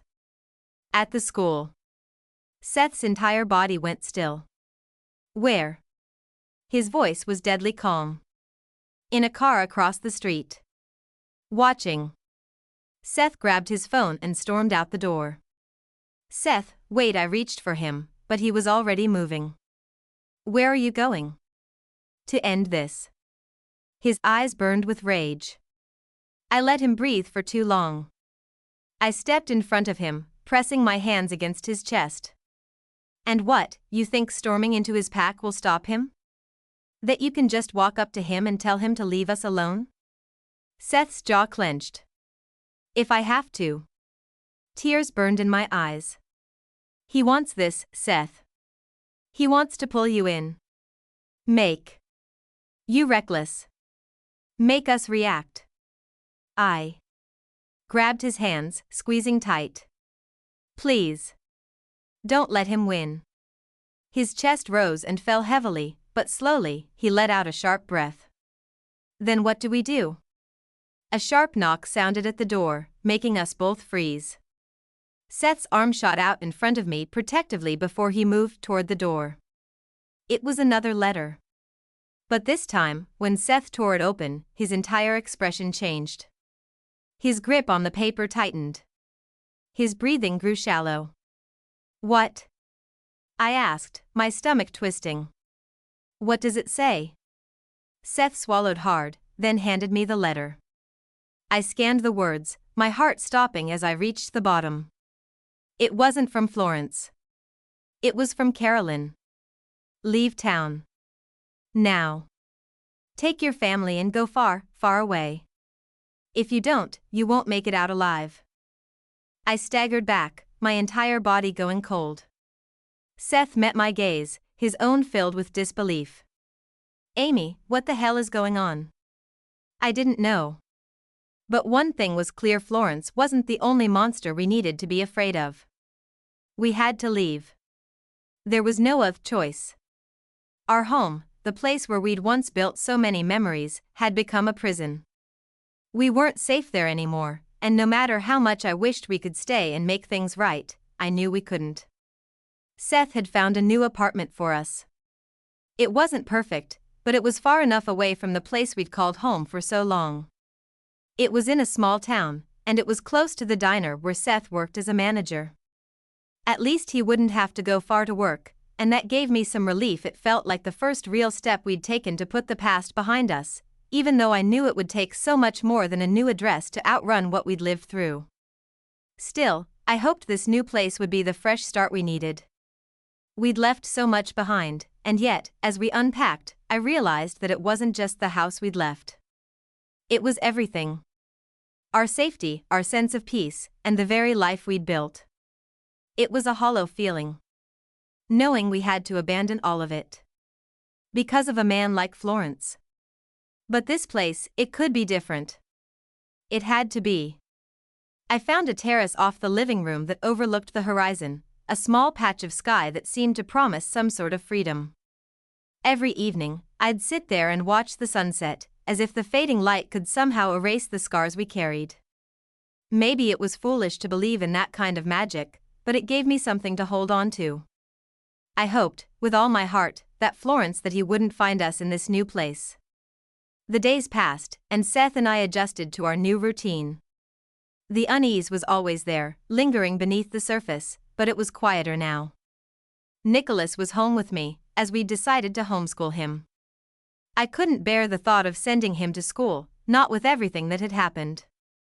But as the weeks went by, I noticed a change in Nicholas. He wasn't the same. He grew quieter, more withdrawn. He didn't run around the apartment or laugh the way he used to.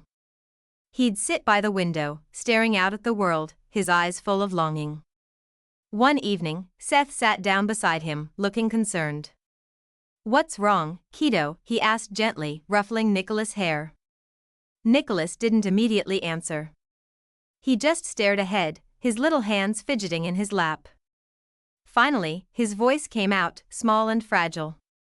"I miss the park," he said, his eyes welling up with unshed tears. I swallowed hard, the pain of hearing those words hitting me like a punch to the gut. The park. That had been his place, the place where he ran, played, laughed without fear.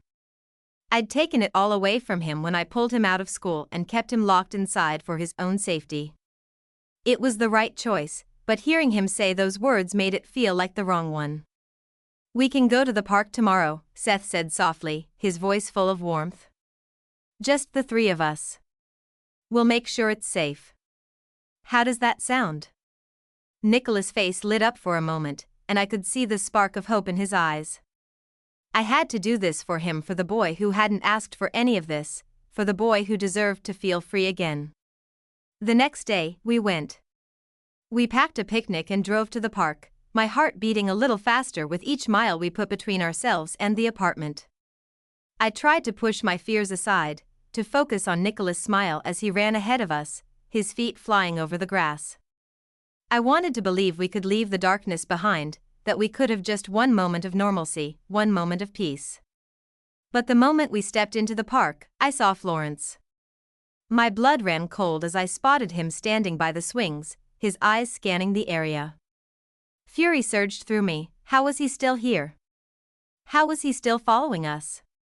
Before I could say anything, Florence turned toward us and began to approach, a mocking smile on his face. I was wondering when you'd show up, he said, his voice dripping with smugness. Nicholas, of course, hadn't seen him yet. He was too busy playing, too caught up in the joy of being outside again. But when he finally saw Florence, his face broke into a smile, and before I could stop him, he ran to the man and wrapped his arms around him in a tight hug. I froze, heart pounding in my chest. Nicholas, no. I shouted, but my voice felt far away, distant and powerless. Florence smirked as Nicholas clung to him, and then he turned to Seth and me. You let him be miserable, didn't you? You're his parents, but look at him, he's not even happy. I'm just trying to be his friend, he sneered. Nicholas pulled away, looking up at Florence with trusting eyes. He's just a child, Florence continued, his voice softer now, like he was explaining something simple. I would never hurt him. I couldn't take it anymore. Then go have a child with Carolyn if you want a son. I snapped, the words flying out of me before I could stop them. Florence's smile faltered for a moment, and then he looked at me with a cold, calculating gaze. Carolyn can't bear children, he said, the words chilling me to my core. I didn't know what to say to that, and so I said nothing at all. For a moment, my anger faltered. I felt a twinge of guilt. I didn't want to be the one to hurt her, not like this, not when it was so easy to pity her. But then the memories hit me, and the guilt was replaced with a cold, bitter anger that had become all too familiar over the years. Carolyn had made my life a nightmare. She and Florence had destroyed everything they possibly could, and I wasn't about to soften because of a weakness she couldn't control. Florence's voice broke through my thoughts. I'd like to see Nicholas, just to check on him. I promise, I won't hurt him. I just want to be part of his life, a little more. I clenched my fists at my sides, trying to hold on to some semblance of control. You have no right, I muttered. I know it's asking a lot, Florence continued, almost too calmly. But I'd really appreciate it if you could let me see him. Just once a week. I promise I won't make it difficult for you. I wanted to scream. I wanted to tell him to go to hell and never come near us again. But I looked over at Seth, his face unreadable, yet I could see the quiet understanding in his eyes. He knew what this was about. He knew what I was feeling.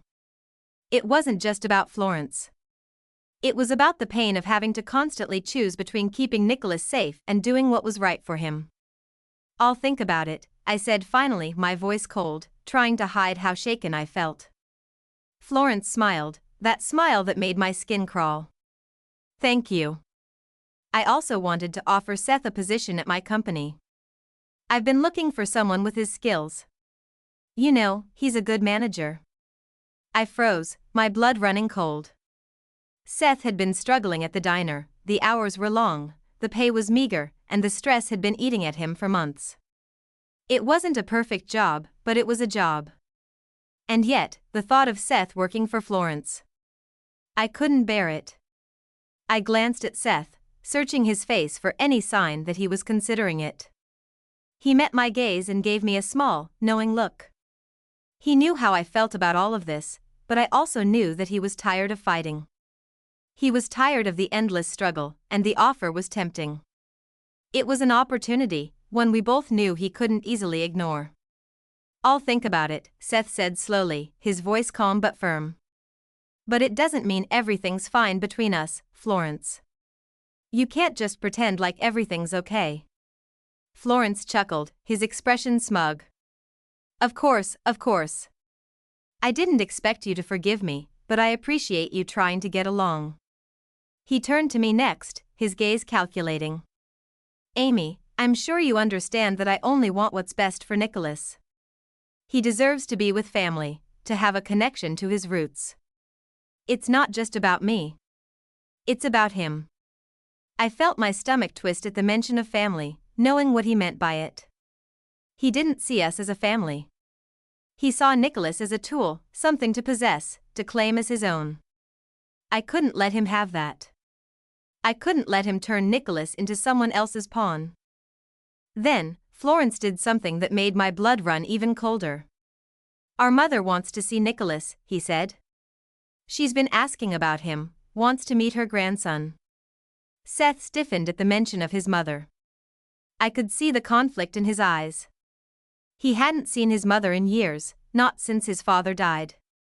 He'd kept his distance from the rest of his family, the pack that had always treated him like an outsider. The last thing he wanted was to be dragged back into their world. But the temptation was there. The pull of family, of seeing his mother after all this time, was hard to resist.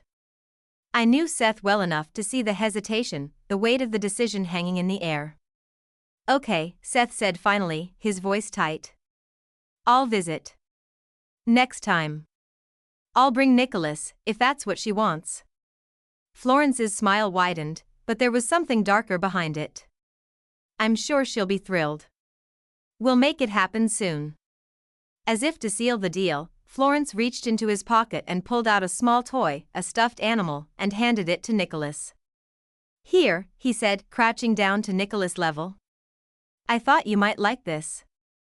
Nicholas took the toy with a wide smile, his face lighting up in a way that made my heart break. He had no idea who this man was. To him, Florence was just a friendly figure, someone offering him a gift.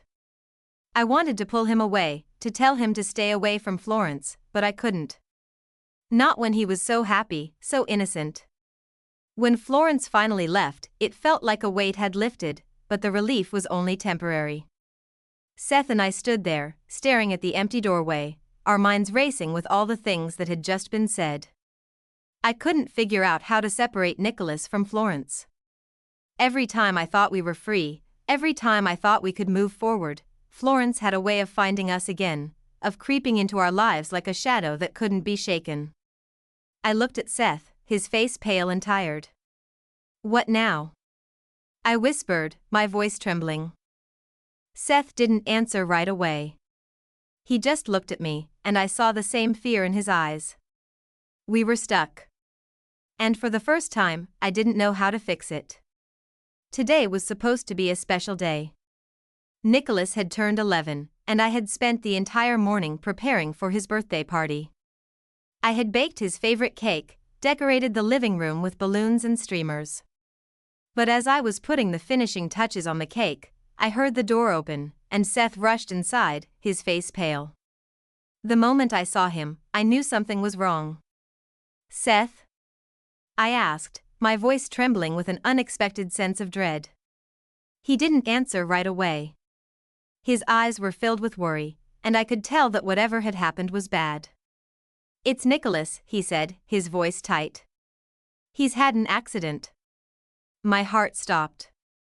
The cake I was holding slipped from my hands, crashing to the floor as my legs gave way beneath me. What? What happened to him? I asked, my breath coming in short gasps. He's at the hospital. We need to go, now. I didn't wait for any more explanation. I didn't need to. I ran out the door with Seth right behind me, and we drove to the hospital in a blur, my mind racing with fear and panic. When we arrived, Seth led me through the hallways, and all I could think about was Nicholas. My little boy, the one I had fought so hard to protect, the one I loved more than anything in this world. We reached the ward, and my legs nearly gave out when I saw him. Nicholas was lying unconscious in the bed, his small body hooked up to various machines. I rushed to his side, my heart breaking as I grasped his hand. Nicholas, I whispered, my voice cracking, baby, please wake up. Please be okay. Tears streamed down my face as I watched him, helpless. That's when I saw him, Florence. He stood in the corner of the room, looking genuinely remorseful, his face a mask of regret. But I didn't care about his remorse. I stood up quickly, my anger flaring before I knew what I was doing. I slapped him hard across the face. The sound of the slap echoed through the room, and I felt a sick satisfaction in the sting of my palm. This is your fault, I hissed, my voice shaking with rage. You did this to him. You've been in his life for a few weeks. And now look at him. You made him suffer. Florence's ears widened in shock. But he didn't back away. He didn't even flinch. Instead, he met my gaze with an intensity that made my blood run cold. He slipped at the park, Florence said quietly, his voice low and steady. But he's going to be fine. I donated blood to him. He's going to be okay. I froze. The words he spoke cut through me like a knife. Blood. My mind raced as I tried to process what that meant. He had donated blood to Nicholas. That's not all, is it? Florence said, his voice growing sharper. How is it that my blood matches his? You said he was Seth's son. This doesn't make sense. Amy. Something is wrong here. I could feel my chest tightening, panic rising in my throat. How had I let this happen? How had I let this lie continue for so long? Florence's eyes bored into mine, demanding answers. I want the truth, Amy. This kid, he's mine. Isn't he? Tell me, is Nicholas my son? I couldn't stop myself. The words spilled out of me, sharp and bitter. Yes. He's your son. But I don't want you to be his father. You're cruel, Florence. You're dangerous, and this is a proof. You're not safe for him. You never were. Florence's face darkened. His jaw tightened as fury surged through him. You don't have the right to keep him from me. He's my son, and I will not let you hide him from me any longer. His voice was low and cold, and I could feel the threat in every word. I will file a case against you, Amy. For keeping him away from me, for lying to me all these years. Nicholas deserves to know the truth. He deserves to know who his real father is. I took a step back, my breath shallow, my heart racing. I couldn't let him have Nicholas. I couldn't lose my son, not to him. Not after everything. But how could I fight him?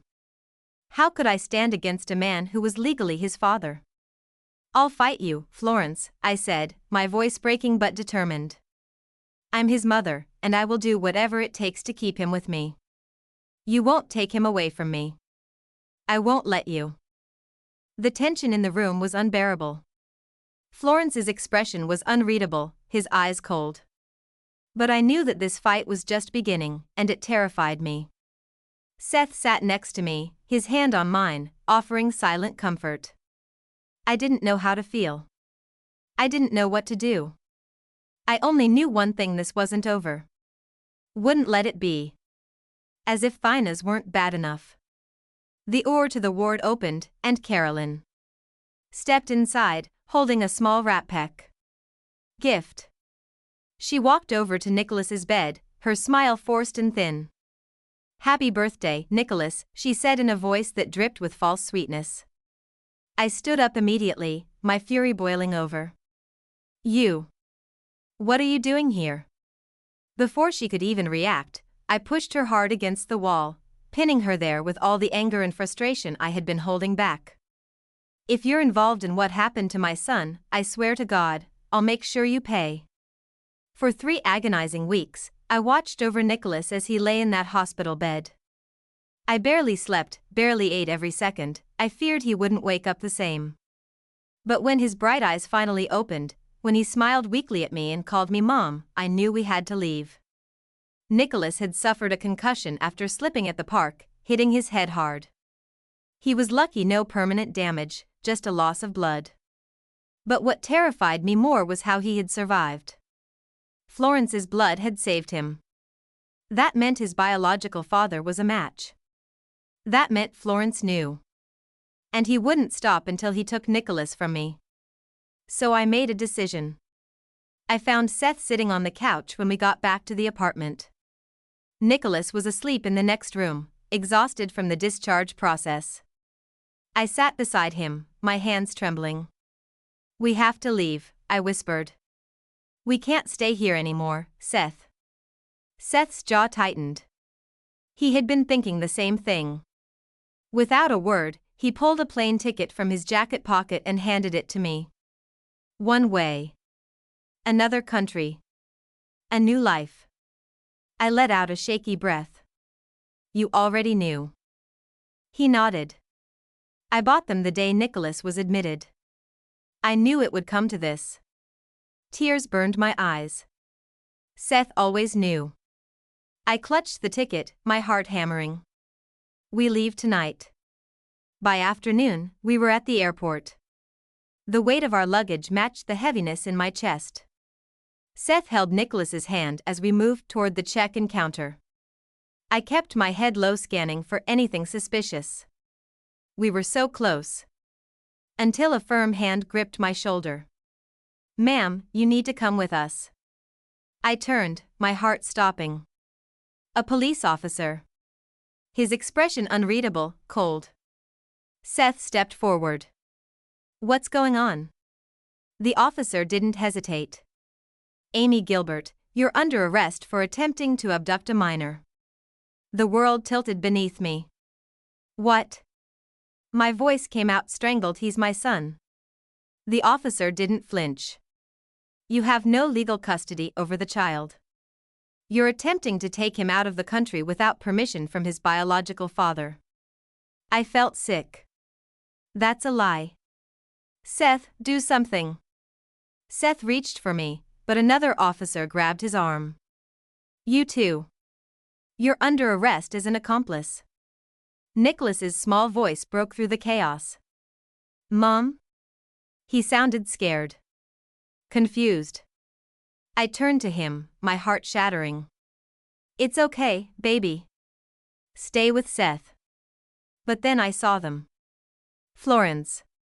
Standing just a few feet away, his arms crossed.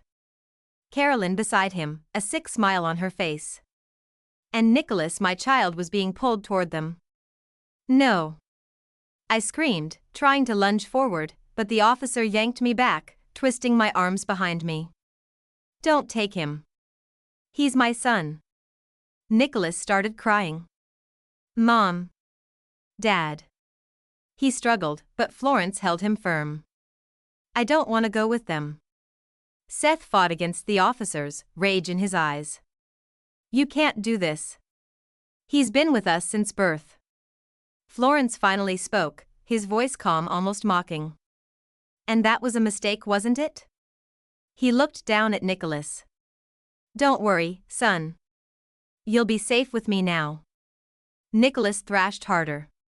"No. I don't want to go. I want my mom and dad." "He's not your dad." I screamed at Florence, my body shaking with fury. "You don't deserve him." Florence's expression darkened. But he ignored me. Instead, he knelt beside Nicholas, softening his voice. "They lied to you, Nicholas. They kept you from your real family. But I promise, I'll take care of you now." Nicholas sobbed, reaching for me. "Mom." My knees nearly gave out as I watched them walk away with him. My baby. My entire world. Taken from me like I was nothing. I screamed until my throat was raw. Until I was thrown into the police vehicle.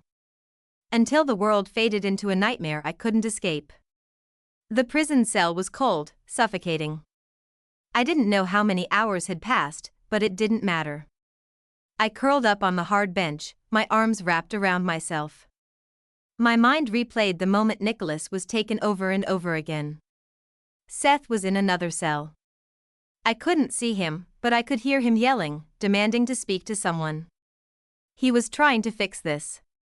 But what if we couldn't? Tears blurred my vision.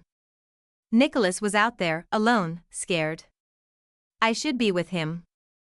I should be the one holding him, telling him it would be okay. But I wasn't. And that thought nearly destroyed me.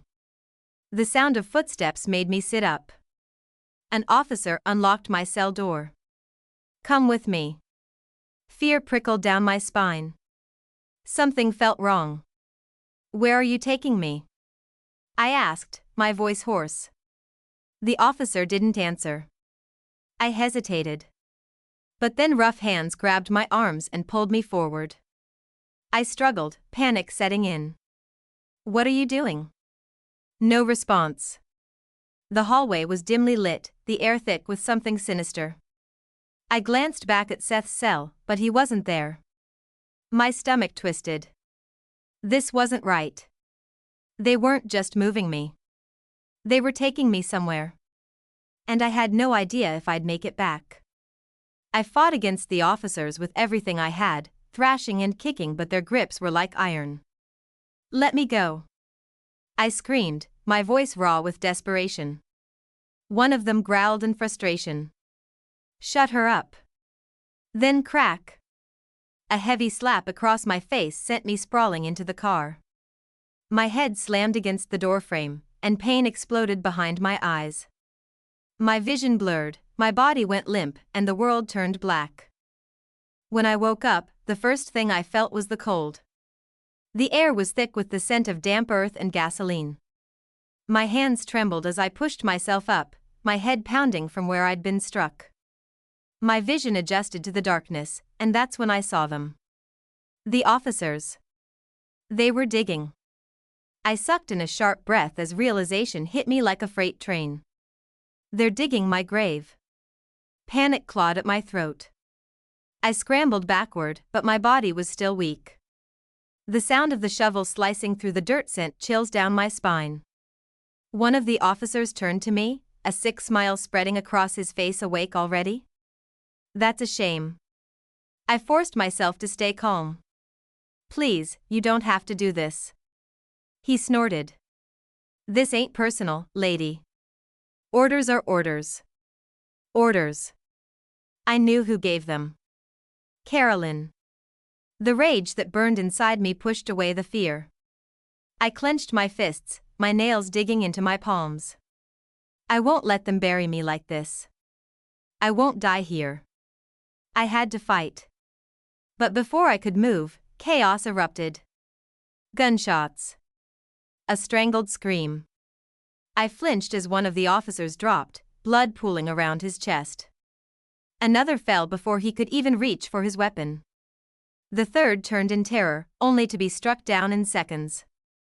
My breath hitched as I saw who stood there, panting, gun in hand. Seth. I gasped. Seth. His eaves found mine, wild with urgency. We have to go. Now. I stumbled to my feet as he rushed to me, gripping my arm tightly to steady me. How did you? I started, my voice shaking. Seth's jaw clenched. They moved me. Put me in a car, injected me with something. But they got careless. I woke up before they expected. He exhaled sharply. I followed their tracks here. Just in time. I swallowed hard, the weight of what had just happened pressing down on me. I thought I was going to die. His grip on me tightened. Not on my watch. I nodded, trying to suppress the lump in my throat. Seth, they have Nicholas. We need to get him back. His eyes darkened with determination. Then let's move. We fled the scene, our bodies running on pure adrenaline. The night stretched before us, cold and unforgiving, but we didn't stop. Our only chance was to disappear.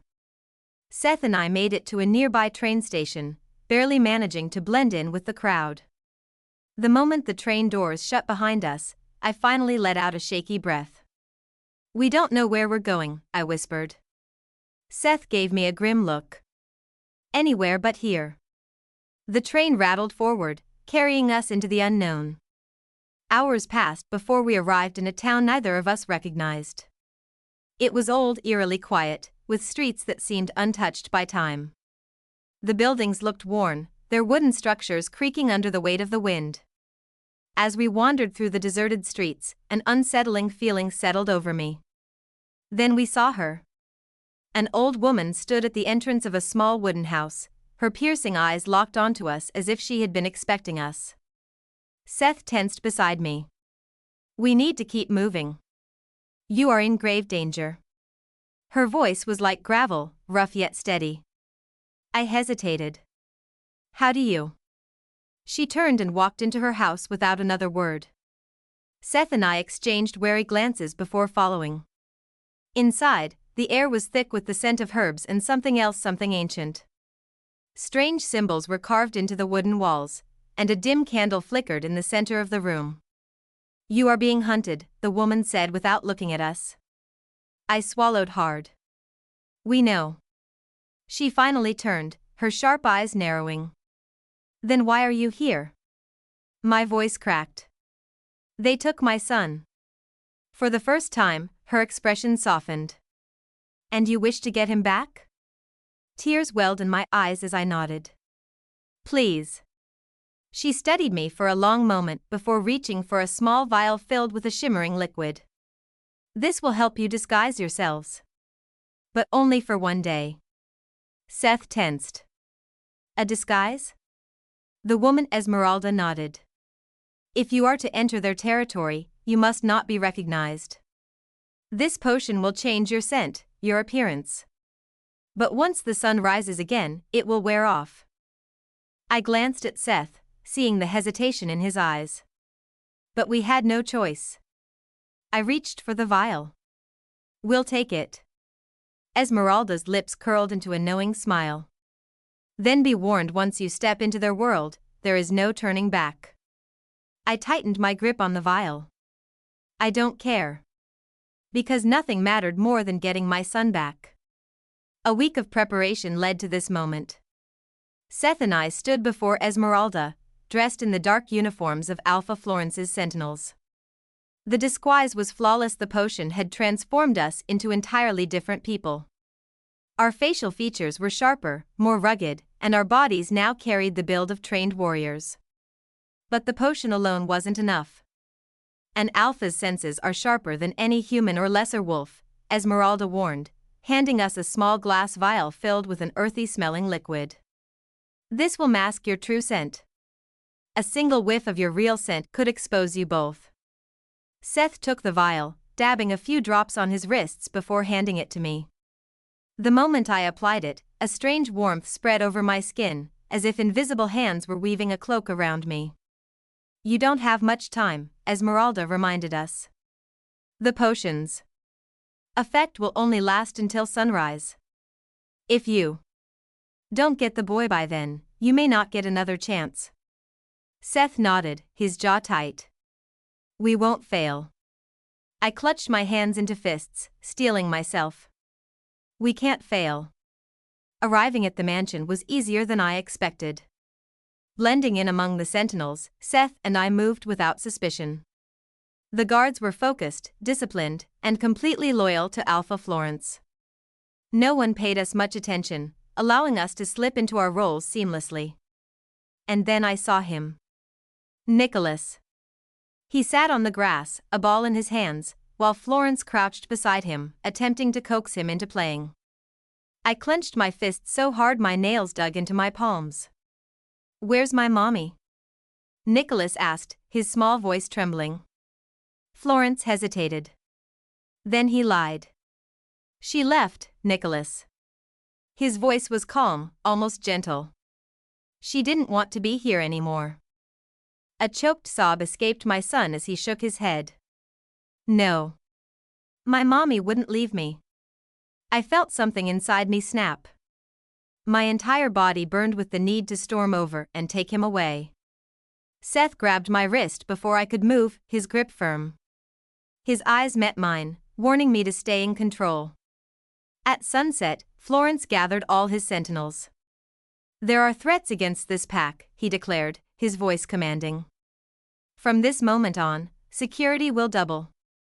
Nicholas is to be guarded at all times." I stiffened. This just made things harder. Seth and I were assigned to different sections of the mansion, but we had already planned for this. As we moved into position, Seth leaned close to whisper, "We'll take Nicholas tonight. I noticed he has a nanny. If we can get rid of her, you can take her place and get close to him." It was a risky plan but our best shot. Hours later, Seth executed the first step. A shadow moved behind the mansion, silent and precise. The real nanny barely had time to react before Seth grabbed her from behind, pressing a cloth over her mouth. Within moments, she was unconscious. He dragged her into a secluded storage room and locked the door. With the leftover potion, I took a sip. The transformation was instant. My body shrank slightly, my features softening until I no longer looked like a warrior but a simple caretaker.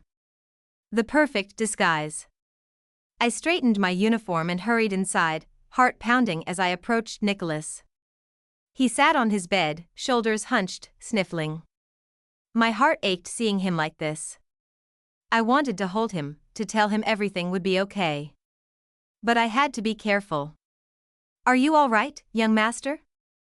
I asked softly, mimicking a stranger's voice. Nicholas sniffled and shook his head. "My mommy left me." I knelt beside him, keeping my voice low. "That's not true." His eyes widened as he looked at me, realization flickering in his gaze. I nodded slightly. "I'm right here," I whispered. "But you have to be quiet. I'm going to take you away from here." Tears welled in his eyes, but he nodded quickly, understanding the importance of silence. Just as I reached for his hand, the door burst open. Carolyn. Her eyes blazed with fury. "You little brat. Did you ruin my bedroom?" Nicholas flinched, fear flashing in his expression. My own rage boiled over. "Leave him alone," I snapped. Carolyn turned her sharp glare on me. "You're just a nanny. Know your place." I had to fight every instinct screaming at me to attack her. But then Carolyn shoved Nicholas roughly, and I lost it. I stepped forward, ready to rip her apart. "Stop." Florence's voice cut through the tension. He stepped into the room, his golden eyes cold. "What's going on?" Carolyn straightened immediately.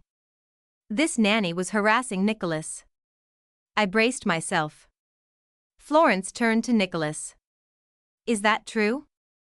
Carolyn's gaze darkened, silently warning Nicholas to lie. But my son, my brave boy, lifted his chin. "She's lying."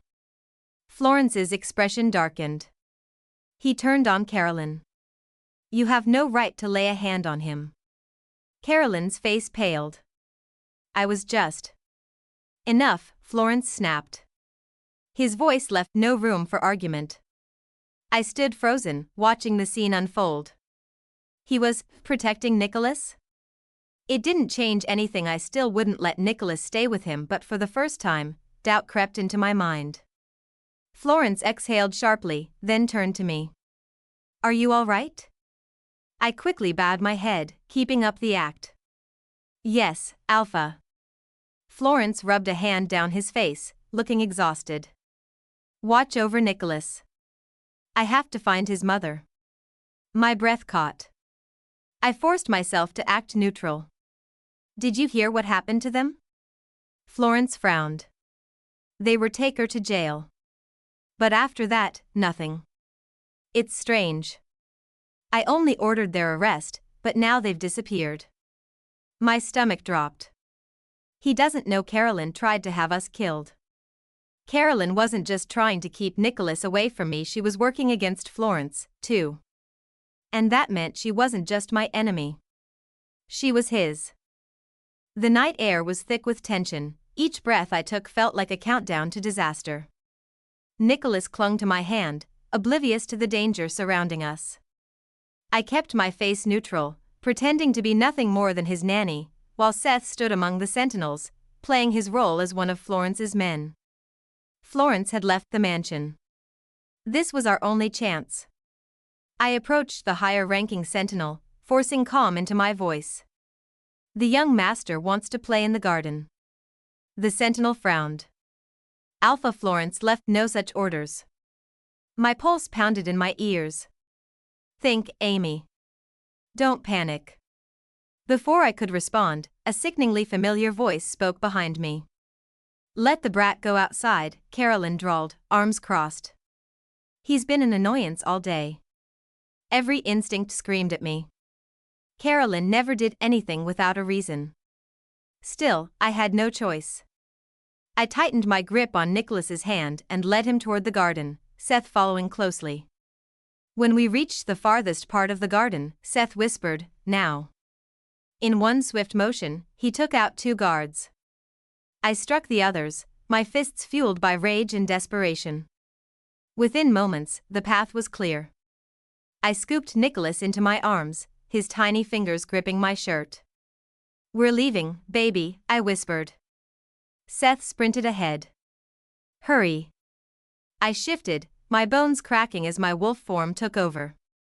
Nicholas climbed onto my back, clutching my fur. We tore through the trees, the wind rushing past us. Then I felt it. A powerful presence. A scent too familiar to ignore. A massive gray wolf blocked our path, golden eyes locked onto me. "Alpha Florence." Nicholas whimpered, burying his face in my fur. I shifted back, stepping in front of my son.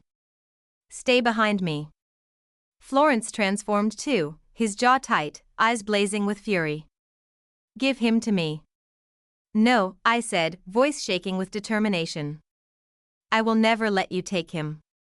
Florence's hands clenched. "You don't want to test me." "I'm not afraid of you." A low growl rumbled in his throat. Then another figure appeared.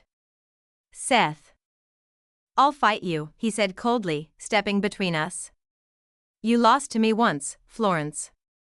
This time, I won't hold back."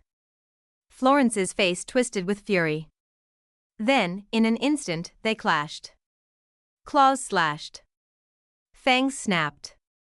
The ground trembled beneath them. I held Nicholas close, shielding him. My heart raced as more sentinels arrived, surrounding us. Then I heard laughter. Carolyn. She stood at the treeline, smirking, arms crossed like she was watching a show. "You're all pathetic," she said. "Fighting over a woman and a child. How tragic." Seth and Florence barely stopped fighting to glare at her. Carolyn sighed, feigning boredom. "I'm tired of this game." "Kill them all." Florence stiffened. "What?" She smiled sweetly. "Oh, Florence. You really thought I needed you? I only ever wanted power. And now, you're just in my way." Everything clicked. Carolyn never loved Florence. She only loved control. I turned to Florence, desperation clawing at my voice. "She's the real enemy. She's been manipulating you, making you fight Seth and me. If we don't stop her, Nicholas will die too." For the first time, I saw hesitation in Florence's eyes. Then he nodded. Florence reached down, pulling Seth up. The 2 brothers stood side by side. Together. They fought fiercely, cutting down Carolyn's sentinels. Blood stained the earth, the scent of death thick in the air. I tried to escape with Nicholas, but Carolyn was faster. She pulled out a kun. Aimed it straight at me. "No." I screamed. I froze. My body locked in fear. The silver bullet fired. Then pain. But it wasn't mine. Florence had thrown himself in front of us. The bullet tore through him. His body jerked. Blood splattered across my face. Time stopped. Florence stumbled. His golden eyes so full of fire softened as they met mine. "No," I choked, catching him before he hit the ground. His breath was shallow. Weak. "I'm sorry," he whispered. "For everything." Tears blurred my vision. "You're going to be okay. Stay with me." A faint, broken smile crossed his lips. "Take care of him." Of Nicholas. His body went still. A strangled cry tore from my throat. Nicholas sobbed, gripping his father's lifeless hand. Something inside me shattered. Rage. Pure, burning rage consumed me. Seth roared, his fury unchecked. He lunged at Carolyn, his claws tearing through her. Her screams echoed through the forest. Then silence. Carolyn was dead. The battle was over. But Florence was gone. 2 years later. The cemetery was quiet. A cold wind rustled through the trees. I knelt in front of the gravestone, tracing the name carved into the stone. Nicholas stood beside me, holding a small bouquet of flowers. He placed them gently at the base of the grave, along with a wooden wolf toy. "I miss you, Daddy," he whispered. I swallowed back tears. "So do I." Behind us, Seth stood in silence. He had become the new Alpha, leading Florence's pack with strength and fairness.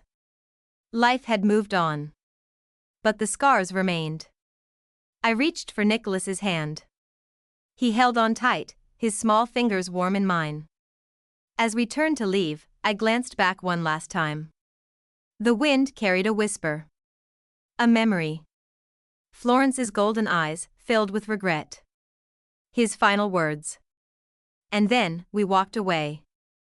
Because life had to go on. Even with a broken heart. It had been a few weeks since we'd agreed to let Nicholas see Florence during his free time. We thought it would be the right thing to do. Nicholas was happier, more energetic, almost like his old self again. He would come home from their meetings, his eyes shining with excitement, talking about all the things they did together. He was starting to grow so attached to him. And I couldn't shake the feeling that one day, that bond would become unbreakable. Florence was his biological father, after all. Seth seemed to feel it too. Lately, he had been distant, retreating into himself, and I could see it in the way he looked at Nicholas. There was a sadness behind his eyes, a quiet doubt that had never been there before. I knew what it was. I could feel it. He was wondering if he was enough for Nicholas, if he could ever be the father the boy needed. One evening, as Nicholas and Florence played outside, I found Seth sitting alone, his gaze lost somewhere far away. I sat beside him, feeling the weight of the silence between us.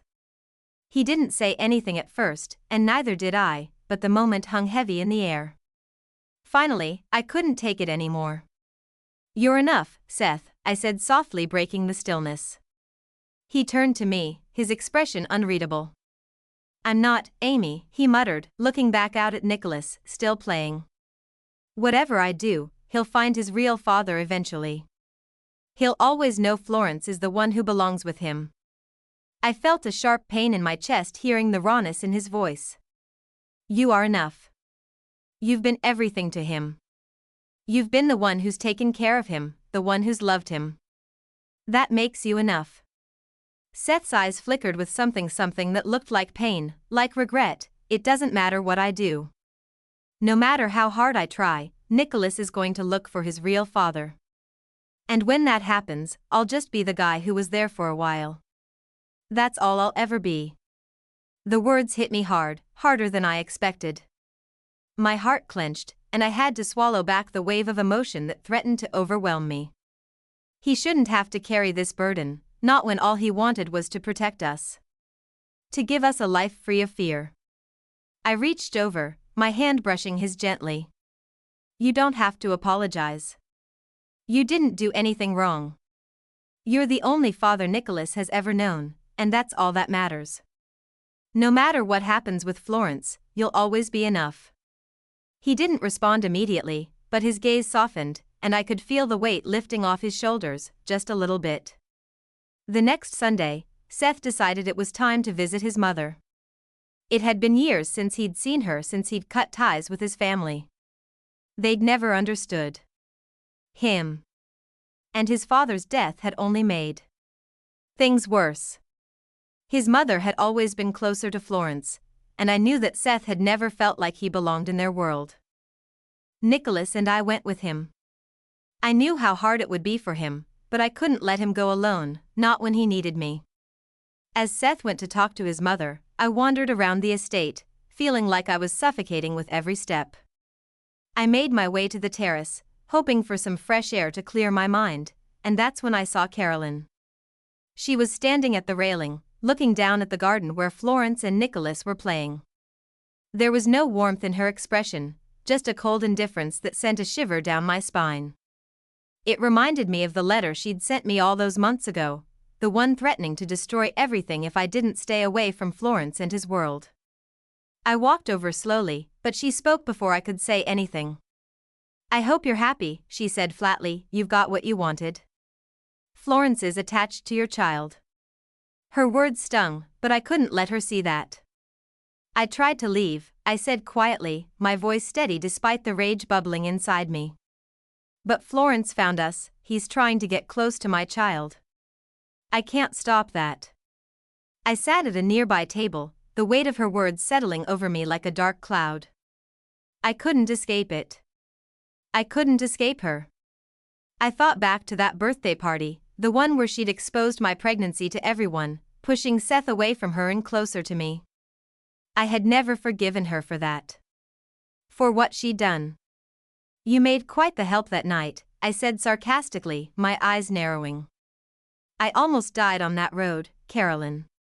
I almost lost everything because of your games. She turned to me then, a sly smirk creeping onto her face. I should have killed you and your child then. At least you'd be dead now, and Florence wouldn't be obsessed with someone else's kid. You must be dying with jealousy, watching him play with Nicholas. I clenched my fists, the anger rising again. Don't blame me for your inability to have children, I spat. Florence is just trying to be an uncle to his brother's kid. Carolyn's smile widened, and she leaned in closer, lowering her voice as if sharing a dark secret. I know who Nicholas' real father is. And I wonder what would happen if Florence knew the truth. The threat in her voice was enough to send a cold chill down my spine. I leaned forward, my voice low and dangerous. Don't even think about it, I warned. If you tell him, I'll make sure you regret it. Today's story is over. Thank you all for listening.